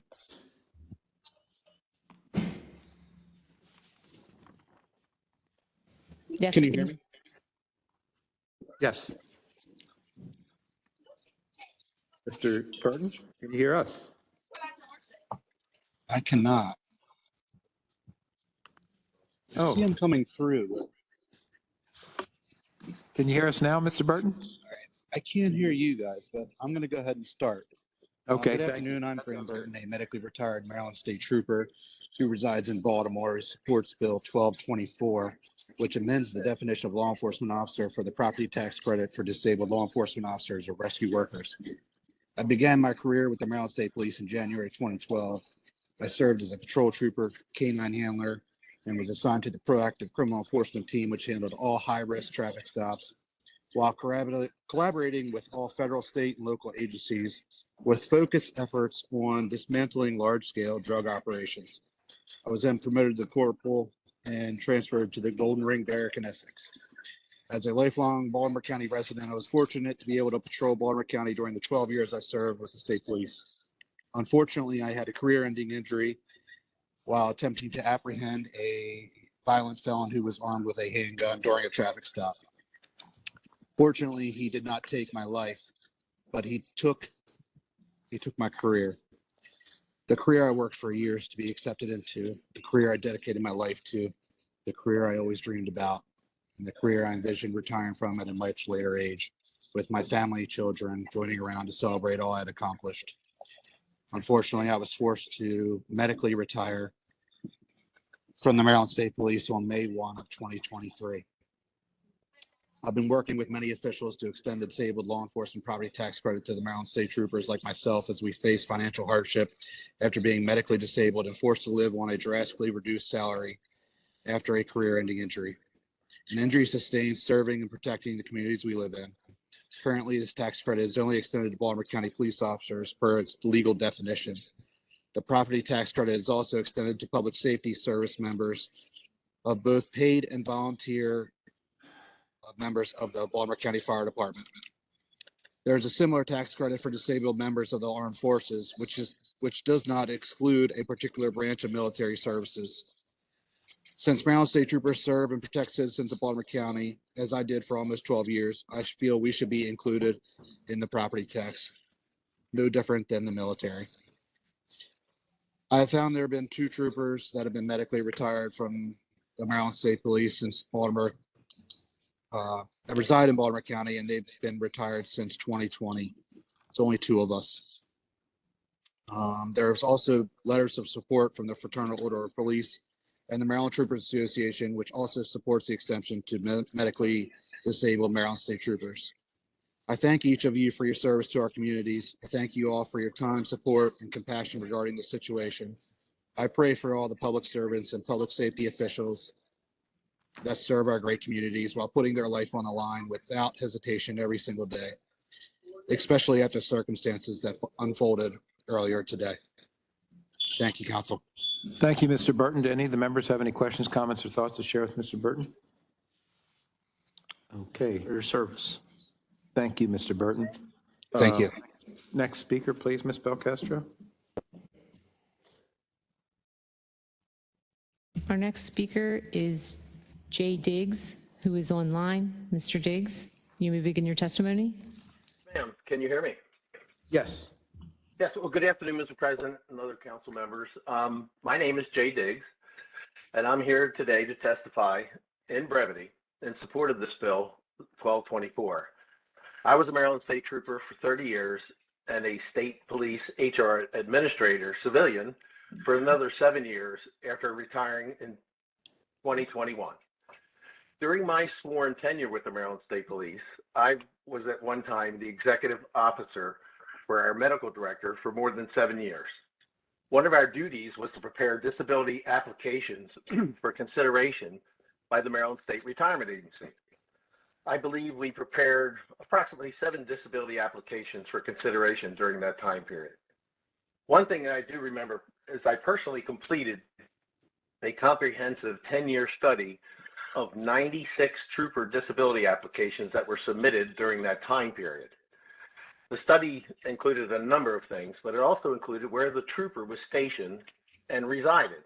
I do recall that the 96 disability applicants resided throughout the 23 counties and Baltimore City, and therefore I do not believe Baltimore County would be adversely impacted by this legislation. I currently am the president of the Maryland Troopers Association, Lodge 76. It's a local lodge, wherein I represent more than 303 current and former troopers living in Baltimore County. We all appreciate your support on this legislation and the support that you're showing for our first responders. Thank you for allowing me to speak today. Mr. Chairman. Thank you, Mr. Diggs. Councilman Catch. I just want to make a statement. Mr. Burton is a constituent of mine, and he's asked me over the last several years to introduce this legislation. And I'm concerned about equity. I'm concerned that state police officers in other counties won't have this advantage that we want to extend to those state police officers that live in Baltimore County. I think what I know what needs to happen is the state has property tax credits that they offer. And I urge our elected officials on the state level to introduce legislation to give officers who retire because of injury or disability a tax credit. And this isn't anything new for the state of Maryland. The state has tax credits already. So I think that maybe the way to go would be, and I'll need to talk to Councilman Marks about possibly making this resolution urging the state legislature to do this.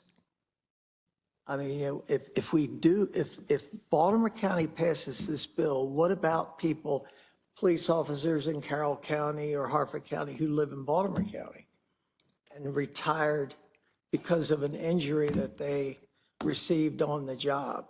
And so, I really think as far as state police, that is a state responsibility, and the state needs to live up to what I think is an obligation. So, if you think about maybe converting it to a resolution so that we can really give some oomph to getting the state to do this. So. Thank you, Councilman. I agree with you. If I may interject here, and this has been something that has been on our table through the Troopers Association for a number of years. My recollection was that the state actually punted this back to all the local jurisdictions for consideration based on what they would be able to offer the particular first responder. So I guess that's why we're here today. And don't you think, though, that it's a So you support doing this statewide, which I obviously support, and if I were in the legislature, I would support it, I'd vote for it. So you do see the problem with inequity, that this benefit would probably not be offered in the other 23 jurisdictions. So I'll leave it at that. Thank you. I would just hope that the other jurisdictions have troopers and first responders that can get their representatives to submit legislation similar to this. Thank you, Councilman Catch. Mr. Diggs, Councilman Marks. Mr. Diggs, I think you're a constituent, and I just want to thank you for your service as well. And I really appreciate everything you've done for us too, Councilman Marks. You've been wonderful. Absolutely. Oh, thank you very much. Thanks again, Mr. Diggs. Ms. Belcastro, next speaker, please. Is that? Those are the only speakers for this item. Okay.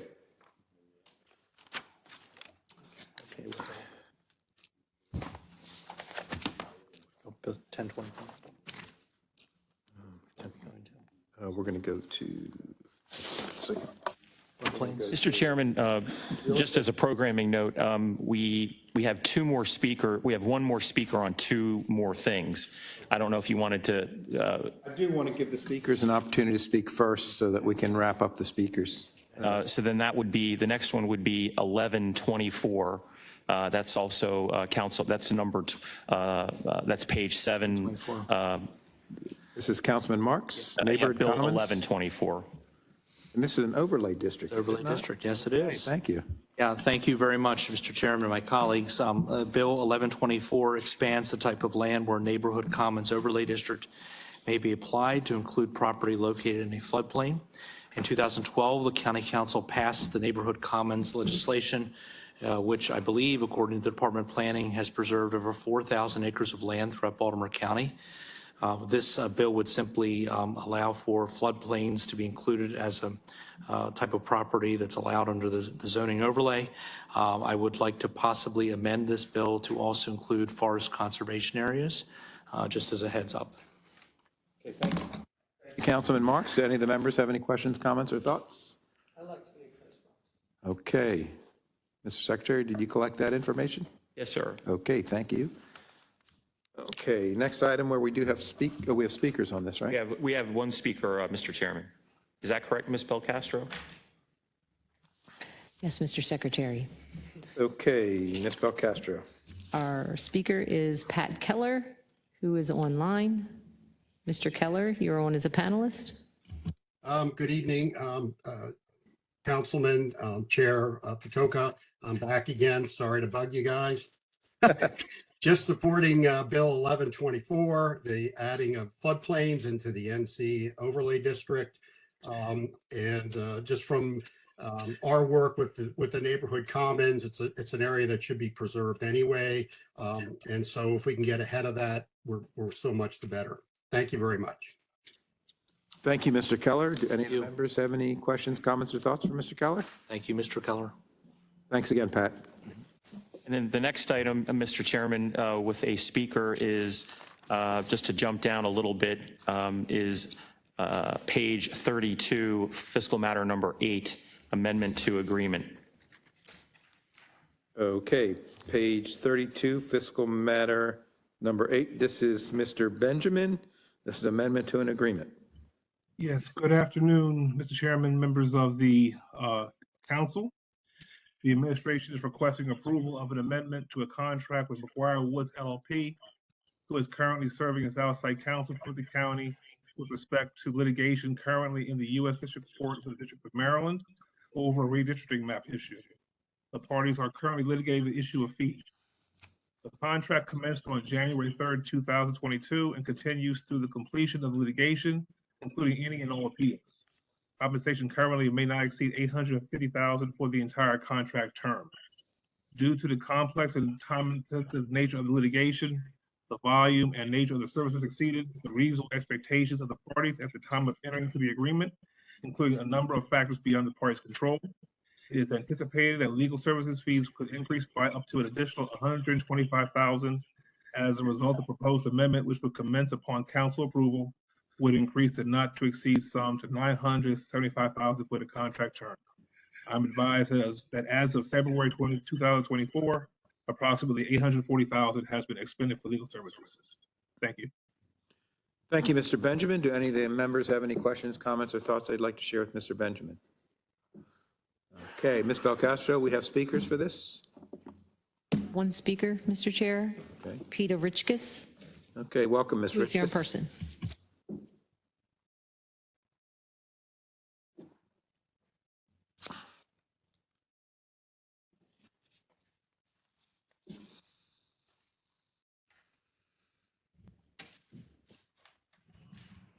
Thank you very much, Chairman, members of the council. Mr. Benjamin, first I'd like to say thank you for acknowledging the terrible event that happened to the Key Bridge today.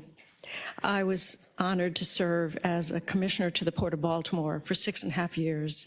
So I know the bridge, I know the people, I know the importance of the Port of Baltimore, and I know we all share in grief. Some background on today's, let me start again. Officially, my name is Peter Richkes, and I'm a resident of the Towson area. But I'm also one of the co-organizers of the Baltimore County Coalition for Fair Maps. Some background on today's fiscal matter number 8. In December 2021, NAACP Baltimore County, Common Cause, Maryland, the League of Women Voters of Baltimore County, and several Black county voters filed a federal lawsuit against the council's original redistricting plan, charging that it violated the Voting Rights Act and weakened the political power of African Americans countywide. The McGuire Woods law firm began working for the county in January 2022, after being selected on a sole source basis to defend the county for what came to be judged an illegal map. The 12-month contract, as Mr. Benjamin indicated, had a not to exceed amount of $850,000. The case continued, and the council was successful in having its remedial map approved by U.S. District Court Judge Lydia K. Grigsby in March 2022.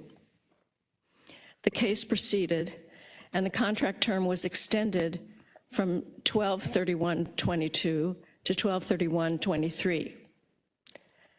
McGuire Woods has continued to provide services, billing $58,045 in December 2023 and $26,533 in January after the contract term was to have expired.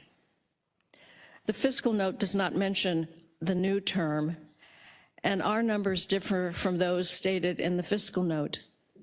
Through January, we know through a Freedom of Information Act request that the county has paid the firm $903,345. One of the reasons this total is so high, McGuire Woods negotiated a blended rate of $650 an hour for principals and associates. This is almost 3 times the $225 blended hourly rate approved for a recent contract for the Office of the Inspector General. The council and the public have a right to a clear understanding of the financial components of the legal representation they negotiate. And millions of dollars of taxpayer money are being paid to defend the county in a variety of matters. In some cases, as in this case, the charges appear quite high. Earlier this month, an amendment to a contract with Nelson Mullins brought their contract to $1.2 million. Even 5% of those millions of dollars could be going to all the features and services requested by county residents at the recent town halls. Thank you for your attention. Thank you, Ms. Richkes. Do any of the members have any questions, comments? Councilman Jones. Ms. Richkes, thank you so much for your testimony, and certainly appreciate you keeping an eye on the the monies that we expend for legal fees. I just wanted to make one little comment. You said that after the federal judge approved our map, the case continued. I guess I wanted to put a little footnote on that. It continued because the litigants, the folks who made the complaint, are asking us to pay them $1 million for their legal fees. Is that not the case? I mean, that's why it's continued, right? I mean, they're asking for $1 million for their legal fees. I'm not familiar with all the details, but I do know. Well, take my word. That's why we're still here paying an attorney to defend us, to try to come up with some reasonable amount, because we think $1 million for their legal fees, and in our eyes, they did not win, is excessive. I don't know the details to that degree, but I do know that they have a justified reason for asking for fees since they won the first round of the case. Thank you. Thank you. Okay, do any of the members have any additional questions for Ms. Riskus? Councilman Ortega? I had one, I guess, clarification question. Ms. Riskus, you talked about Nelson Mullins, 1.2 million. What was that for? Their contract at the beginning of March was amended for, I don't remember the exact amount, bringing it to a total of $1.2 million. Was that related to this, to the McGuire Woods? No. That was a separate? Yes, that was a separate contract for outside legal counsel. But you don't know what that's for? I'm sorry? Do you, I don't know, I have not heard that one. I just didn't, what was that? Do you know what that one was for? I don't remember. Councilman, if I may? Yes. That was for Nelson Mullins for the Fourth Circuit Appeal. Okay. In the same case? This is a totally different matter, sir. My point wasn't trying to relate the different kinds of legal services that the county was paying for, but just that it is a lot of money that should be handled in a transparent way. And even if there were a savings or a reduction in legal fees of 5%, that would be a lot of money that could be distributed among the districts for things that your constituents are asking for. Absolutely. Okay. Thank you. Thank you. Thank you, Councilman Artel. I just have one question, maybe for Mr. Benjamin. Yes. Attorneys that have different expertise, are they charged at different levels generally? Like if, in this case, we have someone who is an expertise perhaps in election law, an expertise in land use, an expertise in different aspects of law, are there generally different fee structures? Maybe Mr. Boswell can help us with that question as well. There certainly are. That's really the long and the short of it. What the market dictates, what the case is about dictates, what the complexity of the case is dictates. The number of firms or attorneys in the area that can take on the subject matter adequately. Sorry? Level of court. Right, the level of court that you're dealing in, whether it's a state court or a federal court, appeals. So there is a lot that goes into it. I guess the reason I asked the question, just out of curiosity, because I don't know the fee structure, is it an apples to apples comparison to say a firm that practices this kind of law should be, is there a range? I know with my health insurance, my insurance will say the doctors that I see can only charge a certain amount. And I didn't know if that kind of existed in the law, in the legal business as well. So I was just wondering out loud if there's an apples to apples comparison on that, and I don't know. There's certainly a range of hourly rates that have been approved by the council as evidence of exactly what you're saying, that different law firms in different areas of expertise may require different schedules, if you will. for McGuire Woods to charge nearly 3 times others in the case of the Office of Inspector General firm that was hired for the Office of the Inspector General, and compared to the other contracts that the County Council has approved, more than 1.5 times the hourly rate. Seems high. I have a procurement background, and that would be a red flag to look at what we're doing. The county has, by law, the right to pick an attorney on a sole source, competitively negotiated basis. I'm very aware of that. I just want to make sure that you understand that there may be opportunities to pick other firms. When I tried to find the expertise of McGuire Woods, certainly they're a well-respected firm with many, many attorneys working for them. But in all of my searches, I did not find that they had a special expertise in election law or redistricting. That called to me a further question about the high hourly rate. Okay, thank you, Ms. Riches. Mr. Chairman, I think I would just add, with all due respect to Ms. Richkis's expertise in this, that the representation, and I think the council would agree, and Mr. Benjamin, that the representation that we have received from the McGuire Woods team has been nothing short of outstanding. Okay, thank you, Mr. Secretary, for sharing that. Thanks, everyone. I would concur with that, may I be heard, Mr. Chair? Yes, absolutely, Mr. Benjamin. Thank you. I just, to Ms. Richards's point, it really is a case-by-case analysis based upon expertise and different factors depending on the particular litigation or the particular case. I think that what Mr. Boswick has said, I would concur with. So I hold Ms. Richkis in a very high regard. She knows that, but it really is a case-by-case depending on the particular matters involved with the case in order to determine the issue of rates, as I see it. I appreciate that, Mr. Benjamin, and thank you very much for your comments.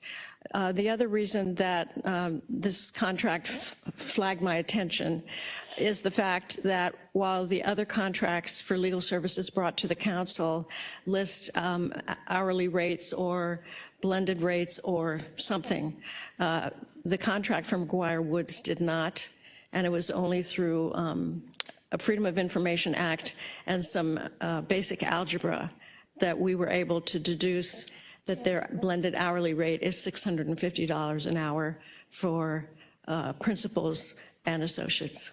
Thank you. Thank you. Okay, next item is real estate compliance. We have Mr. Tim Chance.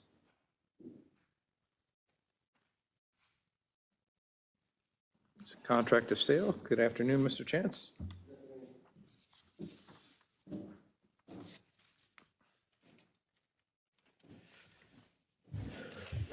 Thank you, Mr. Chair and council members. The administration is requesting approval of a contract to release and sell a Baltimore County easement that is no longer needed to the property owner, JMD Campbell LLC.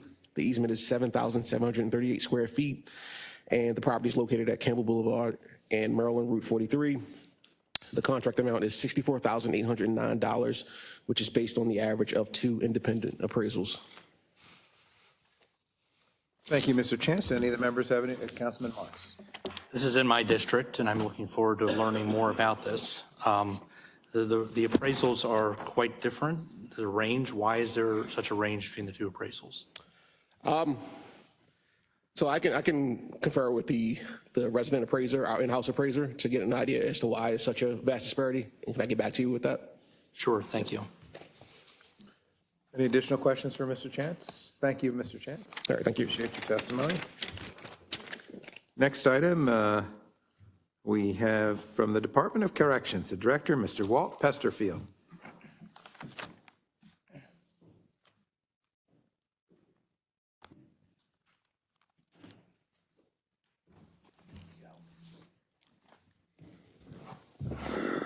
Good afternoon, Mr. Pesterfield. Good afternoon, Mr. Chair and council members. Baltimore County Department of Corrections is requesting approval of a contract with Centennial Offender Services, LLC, to provide electronic monitoring devices and related services for inmates in the department's home detention program. The contract commences upon council approval, continues through June 30th, 2024, and will renew automatically in 4 additional one-year periods with the option to extend the initial term or any renewal term an additional 180 days. The contract is a cooperative procurement of an existing bid from Cecil County agreement. The contract provides that the county will further extend the contract terms with additional renewal periods if the Cecil County agreement, which expires June 30th, 2028, is amended to add additional renewal periods.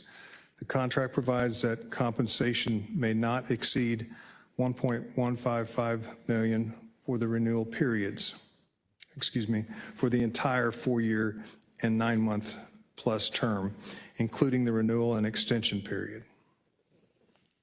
Thank you, Mr. Pesterfield. Do any of the members have any questions, comments, or thoughts?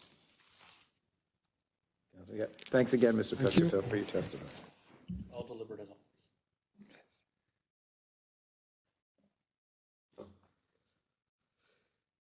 always. Okay, next item. We have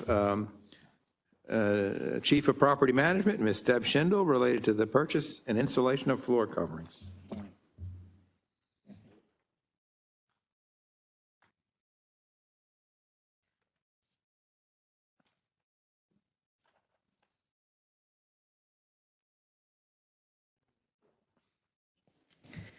Good evening, Councilman Chair and members of the County Council.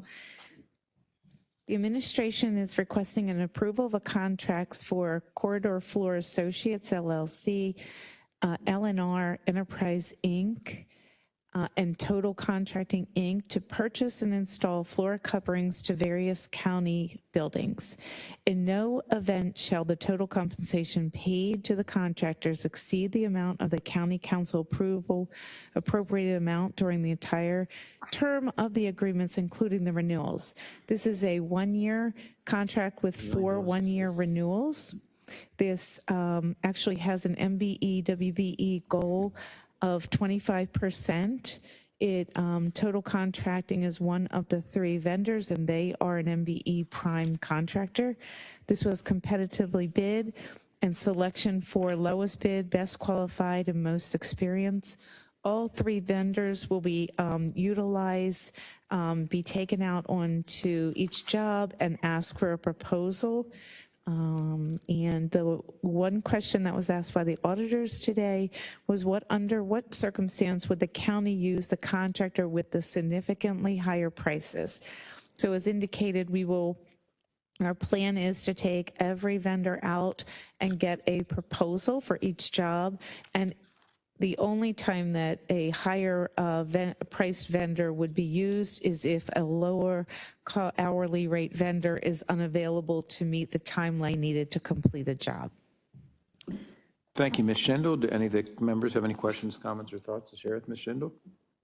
Okay, hearing none. Oh, Councilman. Just one quick question, Director Schindel.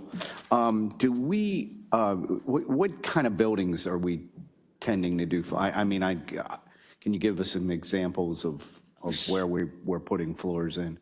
Absolutely. So we use this contract to repair all floors. So in this contract, the line items include broadloom carpet or carpet squares.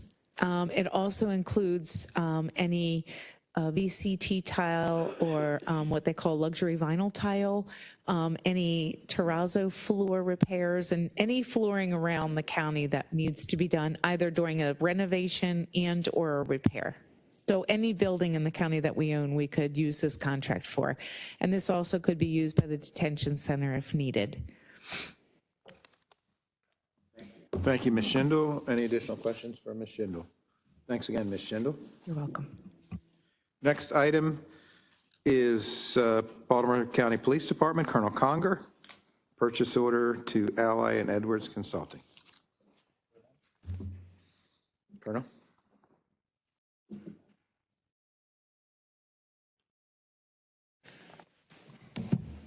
Thank you very much, Mr. Chair and members of the council. I also wanted to thank you for your opening remarks about the tragedy unfolded this morning.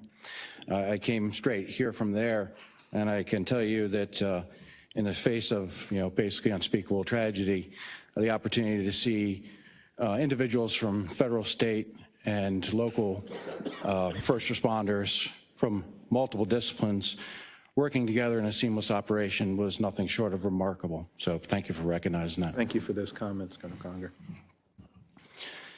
This evening, I am here representing the Department of Administration with a request for approval of a contract with Ally Edwards Consulting to provide data analysis, workgroup facilitation, and policy analysis and consultation to assess the impact of department policies, practices, and training protocols on traffic stop outcomes. The contract commences upon council approval and continues through December 31st of this year. The contract provides that compensation may not exceed $95,880 for the entire term. The county entered into a $24,306 competitively procured contract with Dr. Lauren Edwards, who is a partner in Ally and Edwards Consulting, for the period from October of 22 through September of 23, to assess the impact of the department's policies, practices, and training protocols on traffic stop outcomes and to provide baseline recommendations. The department advised that the proposed contract will provide more detailed information and additional policy recommendations based on more current data, building on the previous report issued in December. According to the proposal, services will be in the following three areas. Those are data analysis, facilitation, and policy consultation. The department's requested the proposal contract be designated as a non-competitive 902F award because Dr. Edwards completed the initial analysis and assessment that I mentioned before. And the department is advising that there is not an MWBE participation requirement. Thank you, Colonel Conger. Do any of the members have any questions, comments, or thoughts to share with Colonel Conger? Hearing none, thank you again, and Ms. Rogers. Yes, good evening. Thank you, Mr. Chair and council members. This has been some incredible work that we've done because it started out a couple years ago with the external community group who were concerned about traffic stop data. It was very, very narrowly focused. But as we got into the work and working with the University of Dr. Edwards and her colleague, we really unpacked a lot of issues that really do impact how our department, our police department responds and things that we didn't know. I know that Chairman Jones, Councilmember Jones joined us for some of these sessions, and the work that has resulted is just, again, nothing short of incredible, because a lot of times, as I've said before, we don't know what we don't know, and we can't see certain things because we're so close to it. And the work that is occurring is work that's going to help the department really take a closer look at the analysis, data, and just really with an analytical eye to help the department. So I just wanted to share how this work is impacting where the police department is going, and also in relationship to DEI. Chief Safetra Peoples-Brown co-facilitates and co-chairs the group, the external group, and works directly with the police department. So a lot of good work going on. Thank you, Ms. Rogers. Any of the members have any additional questions? Okay, thanks, Colonel Conger. Thank you, Ms. Rogers. Thank you. And we'll move on to the next speaker, and this is currently the Director of DPWT, DeAndrea Walker.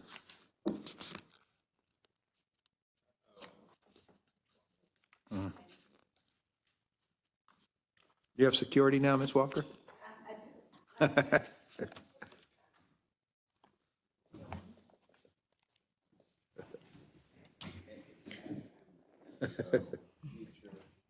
Good afternoon, Chairman and members of the council. I have with me today my Bureau Chief, Nick Rodrigues from DPW&T, and online we also have our Deputy Director for OBF, Matt Carpenter, to answer any additional questions that you all may have. The administration is requesting approval of a contract with BFI Waste Services, also known as Republic Services of Baltimore, to provide transportation and disposal services for commercial municipal solid waste accepted at our Eastern Sanitary Landfill. This includes the tonnage from the Harford County Central Acceptance Facility and the Western Acceptance Facility. This contract will commence on July 1st, 2024.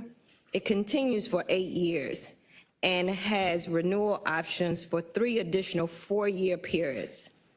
This contract does not establish a maximum compensation amount. However, we are advising that the estimated compensation total is $1.2 billion over the entire 20-year term. This contractor will provide transportation and disposal services for our commercial municipal solid waste at our facilities, as mentioned earlier. The contractor will primarily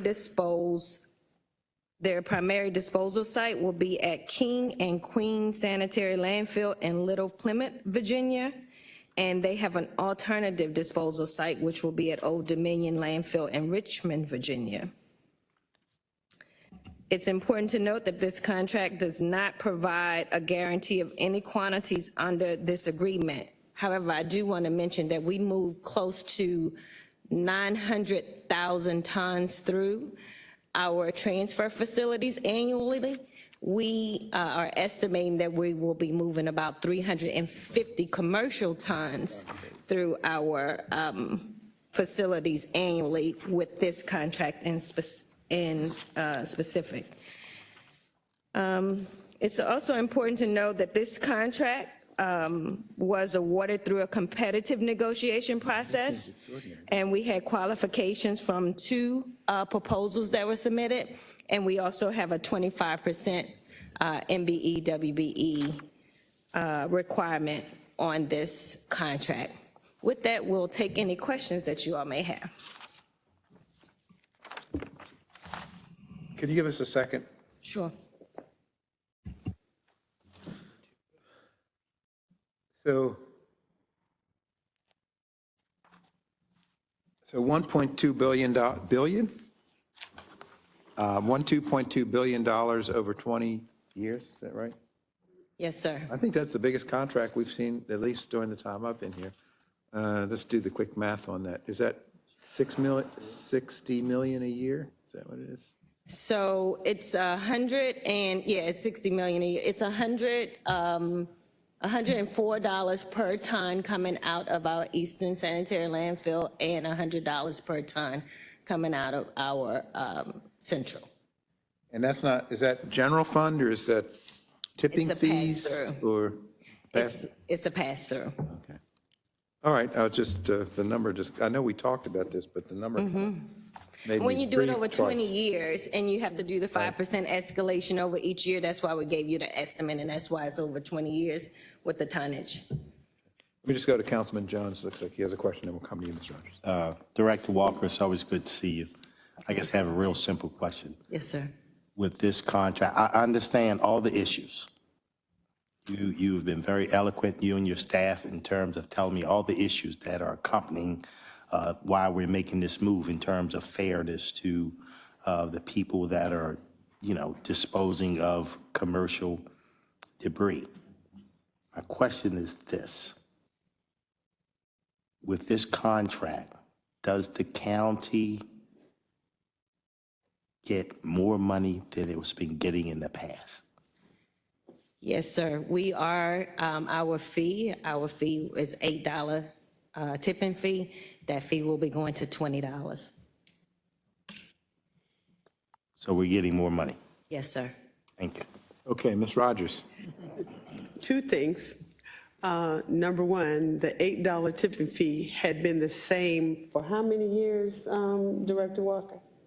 I think we can, on paper, take it back the last 20 years at least. Last 20 years, that first. So let's just think about economics in that. Secondly, if there's one thing that I've learned in this job as I depart that has changed my whole, and I said this at the press conference, my whole just understanding of, you know, local responsibility is not just death and taxes. It's death, taxes, and trash.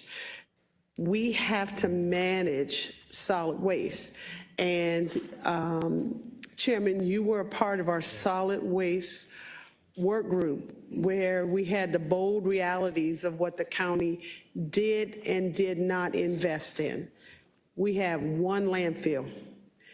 Trash is going to exist as long as there's people. Yeah. So I just say that while we're trying to do more things to help educate the public about trash, what you should put in the trash, what you should recycle, what we should do to be more thoughtful stewards, trash will last forever. And we have one landfill. True words. I'm just saying. And I apologize for my voice to crumble like that when I saw $1 billion. I apologize if I sounded like Allen Iverson when the idea of practice comes up. But let's move on. Somebody got that, I hope. Okay, thank you. Practice. I'm sorry. Okay. I know I can't tell a joke, I'm sorry, but sometimes it comes out. Okay. Chair, Oh, yes. couple questions. I think Councilman Marks was before me. Councilman Marks. Thank you. Hey, thank you very much. Mr. Rodericks, thank you. You came to the Laurel Bowerman Beach Community Association. That's the community that immediately surrounds the Eastern Sanitary Landfill in my district, and did a very nice job of explaining the whole vertical expansion issue. Two, I think, relatively easy questions. Can you, either of you, describe the extent to which solid waste has been added to the Eastern Sanitary Landfill over the past 6 years? How much more have we put in there?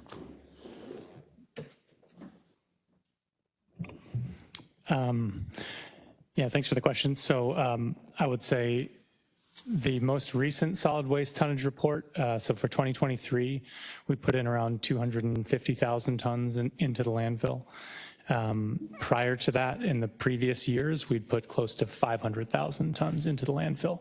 So you've probably seen some, there has been some conversation about extending the life of the landfill, both through the vertical expansion and through kind of, I would say, improved transfer practices.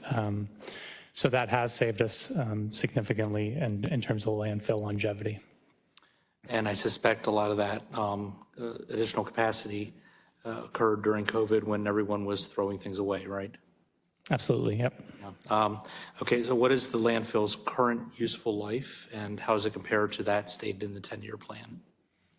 The current, so I'll just preface it by saying the landfill lifespan does change year to year. It's usually done as an annual calculation.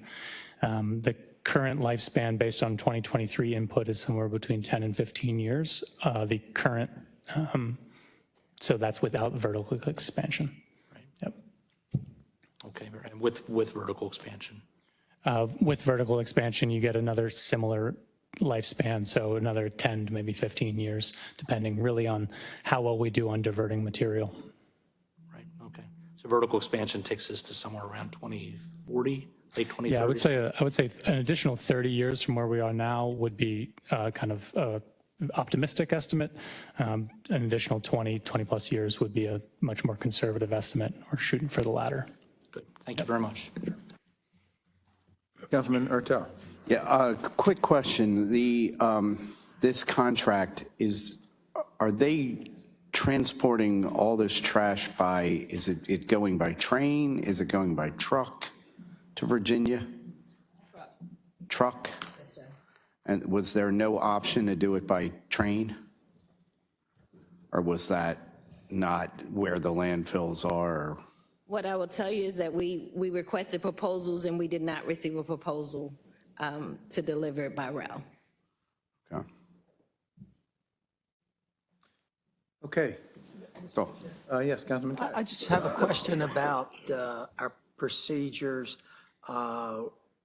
Councilman Young had legislation in which we passed, which set new requirements for openness and transparency. Are we today, there's an issue that I'm interested in that's going to come up in 2 weeks at the work session. And I believe that as part of the new procedures, this meeting would be one occasion where we could ask questions about a particular bill that has been introduced. I think we begin April 1st with anything introduced on Monday. I think so. We're not in that, we're almost in that window, but not quite. So you're shutting me out. That's all right. Semantics. Okay, all right. Because I had a question about sanitary sewers and our, well, anyhow. Okay. I have a lot of questions that will need to be answered. Yes, sir. We always try to answer your question. But I can't answer I can't ask the questions. Well, the bill, I think, to which you are referring, Mr. Catch, is going to be introduced on April 1st. So it will actually have the 2 work sessions. Oh, it So- hasn't been introduced yet? Correct. So there will be an opportunity on apologize. April 9th and April 23rd. Okay. We'll be ready to I think answer your it's, question. no, April 29th, or April 30th, I'm sorry. Okay. Okay, Councilman Marks. Just very quick follow-up to my question. So the life has gone down since the 10-year plan, correct? The life of the landfill? Has gone down. I think you, Yes. I think off the top of my head, I don't remember what the year in that 10-year solid waste plan was written in 2018, I believe. So I don't off the top of my head remember what the lifespan was at that point. Yeah. very good, thank you.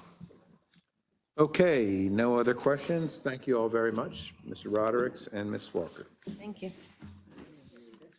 Okay, next item is Mr. Richardson. Department of Health and Human Services. We have 2 contracts. Between MDE and EPA, 2005, and it expires, supposed to expire May 2026. Does that mean we have to have all of that?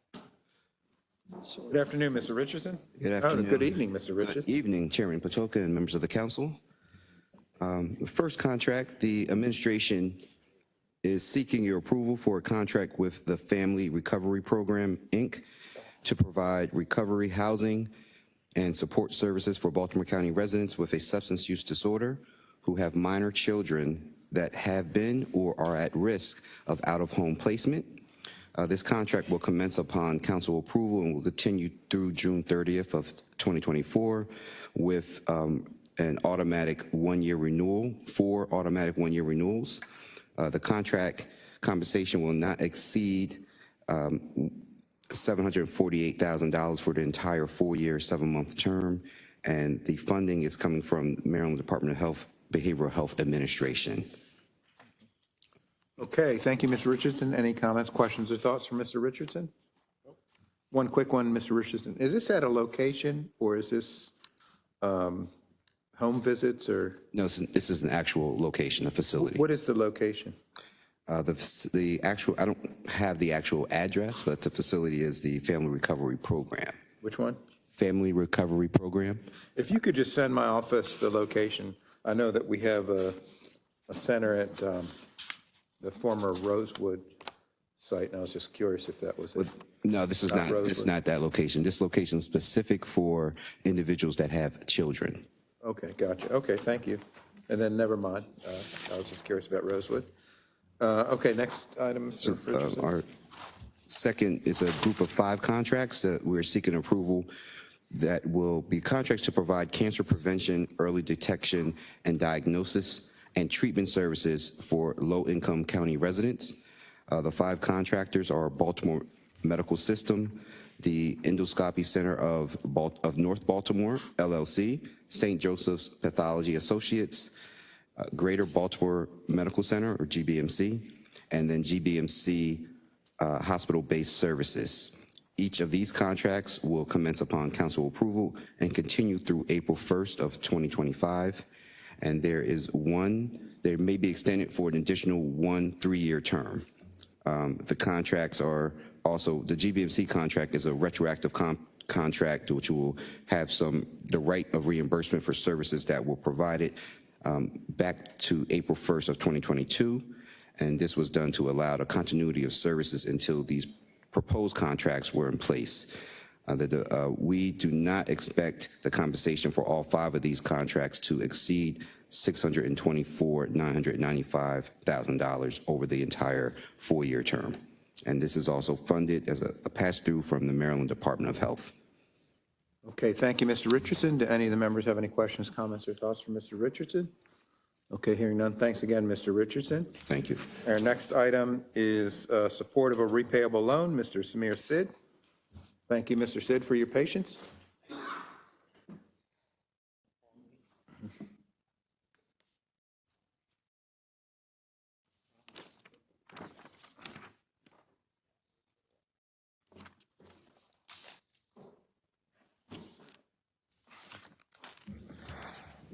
Okay. Good evening, Chair Patoka and members of the County Council. My name is Samir Sid, Acting Director of the Department of Economic and Workforce Development, and I'm here tonight to request your support for a $156,000 county loan from the Revolving Loan Fund to support the placement of a Rocket Lab USA facility at the Lockheed Martin site in Middle River.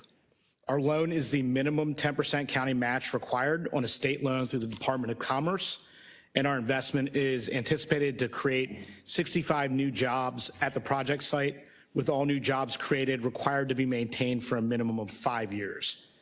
Some quick background on Rocket Lab. They're a leading global launch and space systems company that provides launch services, spacecraft design, and manufacturing of satellite components. Their facility at the Lockheed Martin site is projected to be 113,000 square feet, and it will be the company's first on the East Coast of the United States, supporting their growing composite line by developing and manufacturing a variety of spacecraft, satellite, and other aerostructures. And the cost of improvements at the facility is estimated at $14 million, with the renovations anticipated to be completed over the next several months. The facility is currently occupied, but is awaiting additional construction material in order to complete renovations. Very quickly on the loan, it's $156,000. The term is 5 years with a 2% interest rate, and Rocket Lab is also providing a letter of credit as collateral for the loan. And as noted earlier, they are required to maintain all newly created jobs for a period of 5 years. And the 5-year term and the 2% interest rate, that's matched by the state's commitment, which is $1.56 million. So I'll open it up to questions. Thank you, Mr. Sid. Any comments, questions? Councilman Marks? Yeah, thank you very much, Mr. Sid. This is a great project, right? Bringing 65 new jobs to the Middle River area, and is preserving the very rich aviation and aeronautics tradition in that area. I'm fully in support, and I thank the administration for their help here. Thank you for that. One quick question, Mr. Sid. Sure. Are these 65 jobs, are they manufacturing jobs? Do you have a sense of what kind of jobs they are? It runs the gamut a little bit, but it's primarily manufacturing. These are higher paying jobs. There's some kind of advanced requirements associated with the activity. Okay, thank you. Any additional questions for Mr. Sid? Thanks again, Mr. Sid. Thank you. Okay, next item. We have Mr. Hickey, Terry Hickey, Director of the Department of Housing and Community Development. And it looks like you have 3 items, Mr. Hickey. It looks like they're all related. They are. Right. Good evening, Mr. Chair, members of the council. We'll keep the housing theme from earlier. I'm here today on behalf of the administration seeking council approval for 3 resolutions, 1224, 1324, and 1424. I'll go through the basic general structure that applies to all 3. I think the council's used to seeing pilot resolutions put forth on housing deals. This one, even though it's one big deal, they're 3 individual pilots because each one is a separate tax parcel. Each of these resolutions authorizes the county to enter into a 20-year agreement with an optional 20-year extension with 3 related subsidiaries of NCB Real Estate LLC for stipulated payments in lieu of real property taxes, commonly known as pilots, to provide financial investment to renovate and preserve 460 units of attainable housing, 110 of which will apply directly to the VCA. The others below 80% AMI, which are a strong affordable housing band for workforce housing. 3 different developments. These are pre-existing, naturally occurring affordable multifamily communities in 3 different districts. We have the Boulevard at White Springs in Nottingham in the county's 5th councilmatic district, the Springs Townhomes in Parkville in the 6th, and Beacon Point Apartments and Townhomes in Sparrows Point in the 7th.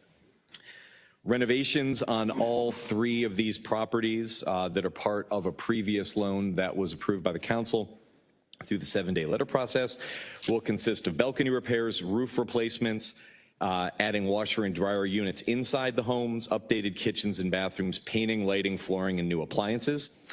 We'll be scheduling those renovations with the developer as through normal attrition so as to limit disruptions to existing tenants, and all renovations are expected to be fully completed by the end of 26. The pilots are tied specifically to the lengthy affordability periods of the deal with the developer. The pilot would become effective July 1st, 2024. There's a 20-year term that runs with the period of affordability. So along with the pilot agreement, there would be a declaration of covenants that would require the owner to maintain these affordability levels for 20 years. There's an option to renew it, which would put it in sort of that longer-term federal tax credit atmosphere for longer affordability deals. If the affordability covenants were not to be followed, they would lose the tax credit. Simple as that. Property owner will make annual payments at the end of each calendar year. Tax payments are required to be made prior to any debt service on the property. So with that, I'm available for questions. Thank you, Mr. Hickey. Do any of the members have any questions, comments, or thoughts to share with Mr. Hickey? Okay, thanks again, Mr. Hickey. Thank you all very much. Good evening. Thanks. And we still have some business here. We're going to go to Councilman Marks. We have Bill 1024, application for RC7 to RC2. Sure. This is an interesting bill. While we were going through our list of rezoning issues, which is very small, we found out that there were a number of properties where there's a zoning of RC2 right now, and they actually could not be changed to RC7. There's this very strange prohibition in the law that I couldn't find out why it's actually in there that would limit a council member's ability to change the zone from RC2 to RC7. Now, they're both relatively restrictive zones. RC2 is agriculture, minimum lot size of 1 acre, and RC7 is resource preservation. It's also a minimum lot size of 1 acre. They're found frequently in the northern part of the county, and this prohibition is just very perplexing. So what the bill would do is the bill would remove that prohibition, similar to what you're doing with the overlay district and similar to the other legislation dealing with neighborhood commons. It increases the flexibility of a council member to apply these types of zones. Again, I'm kind of bewildered why this is in the county code, and my recommendation is that we pull that out. Thank you, Councilman Marks. Any of the members have any questions for Councilman Marks? Okay. Next item is, again, Councilman Marks. Thank you very much. Bill 1324 permits as of right a swim school and learning center in the BLR restricted zone within the Perry Hall Commercial Revitalization District. Any questions, comments, or thoughts anyone would like to share with Councilman Marks? Okay, moving right along. We're going to go, that was the penultimate item, Councilman Marks? We have the, That's the next to last. Penultimate. Yes. Okay. And so for the final item, is the Baltimore County Pedestrian and Bicycle Master Plan. Who is presenting that, Mr.? Would you like me to Certainly, make a few remarks, Mr. Chairman? certainly. Let me just find my place.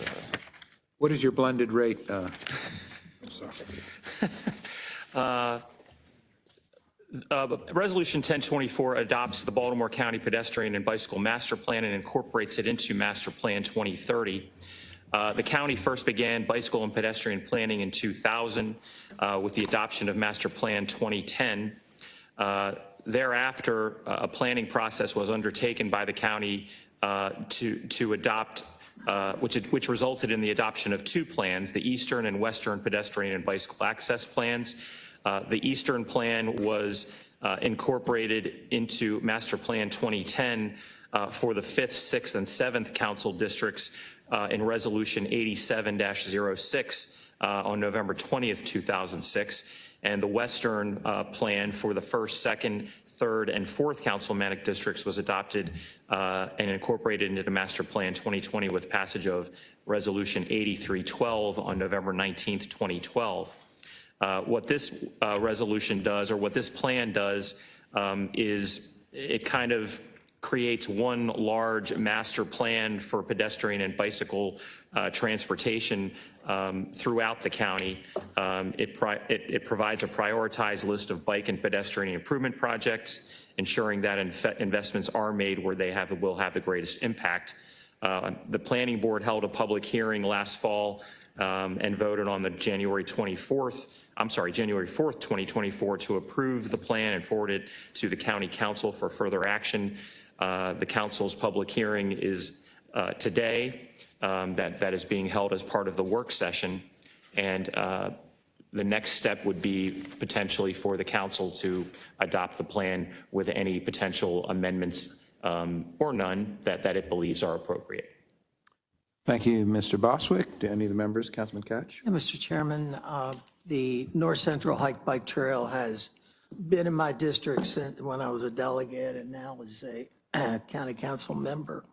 And my only concern about the plan is there have been serious accidents on Paper Mill Road and Moncton Road with the hike bike trail crossing these roads. So I'm concerned about what we're going to do in situations, for instance, where we're going to be crossing York Road in Cockeysville, in an area where going north, the road goes down, setting up, which I think can be a very dangerous situation. So I'd like to put amendments on this resolution dealing with making sure that either we're going to reroute or making it safe.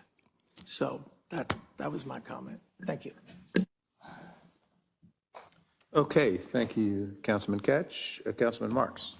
Thank you. My very first bill as a councilman created the Baltimore County Pedestrian Bicycle Advisory Committee, which I think has done good work. And I've actively tried to promote bicycling as a council member here. I believe that the Northeast Trail needs to be given greater priority in this plan. I've been here 13 years and we've tried to push that trail along. I do appreciate the administration for briefing me a few weeks ago, but honestly, I would love to get this trail finished within the next few years. The Northeast Trail stretches from Perry Hall down to Linover Park, and it's a very important regional network. So I will be offering an amendment to try to move that up in the plan. I will also be offering an amendment to rename the areas titled Nottingham to Perry Hall. That's what that area is called, not Nottingham. But I do appreciate all the good work that's gone into this. I know that there's times that bike lanes and bike trails are not popular with everyone, but with millennials and younger people, they are very popular, and they're part of the suite of amenities this council should be creating to attract new homeowners, as well as to just generally improve mobility. So I want to thank the administration for its work with the key point that I would like to see the Northeast Trail given a little more priority. Thank you, Councilman Marks. Councilman Artel. And I'll echo that. We need that amenity trail in the northeast area. It would be nice to have it run down to the Hazelwood Skate Park and start there and run all the way out. I just think it would add a lot of just amenity activities for the east side of the county. Right now you have to go to the NCR trail really to bike, and it would be nice to have something on the eastern side of the county as well. Thank you. Councilman Ketch. Yeah, Councilman Marks, I can remember when public input meetings were held on the regarding the hike bike trail. We had a room of over 200 people, of which there were 6 people who supported it. The rest were just so opposed. Well, if you were to poll people today, you would have the opposite. Yeah. It is it's a beautiful trail, number one, and number two, people use it, it's safe, and I live at the beginning of it, so don't come by, I live at the beginning of it, so don't crowd our parking lots, but. Say party at Councilman Ketch's house? Yeah, party time, but so you may have some opposition, but believe me, when it's done, everyone is going to love it. Yeah, you're absolutely right, Councilman Catch. Today's news kind of made me think back a little bit to when I was at Maryland Department of Transportation. One of the things the Ehrlich administration helped complete was a section of the Allegheny Highlands Trail.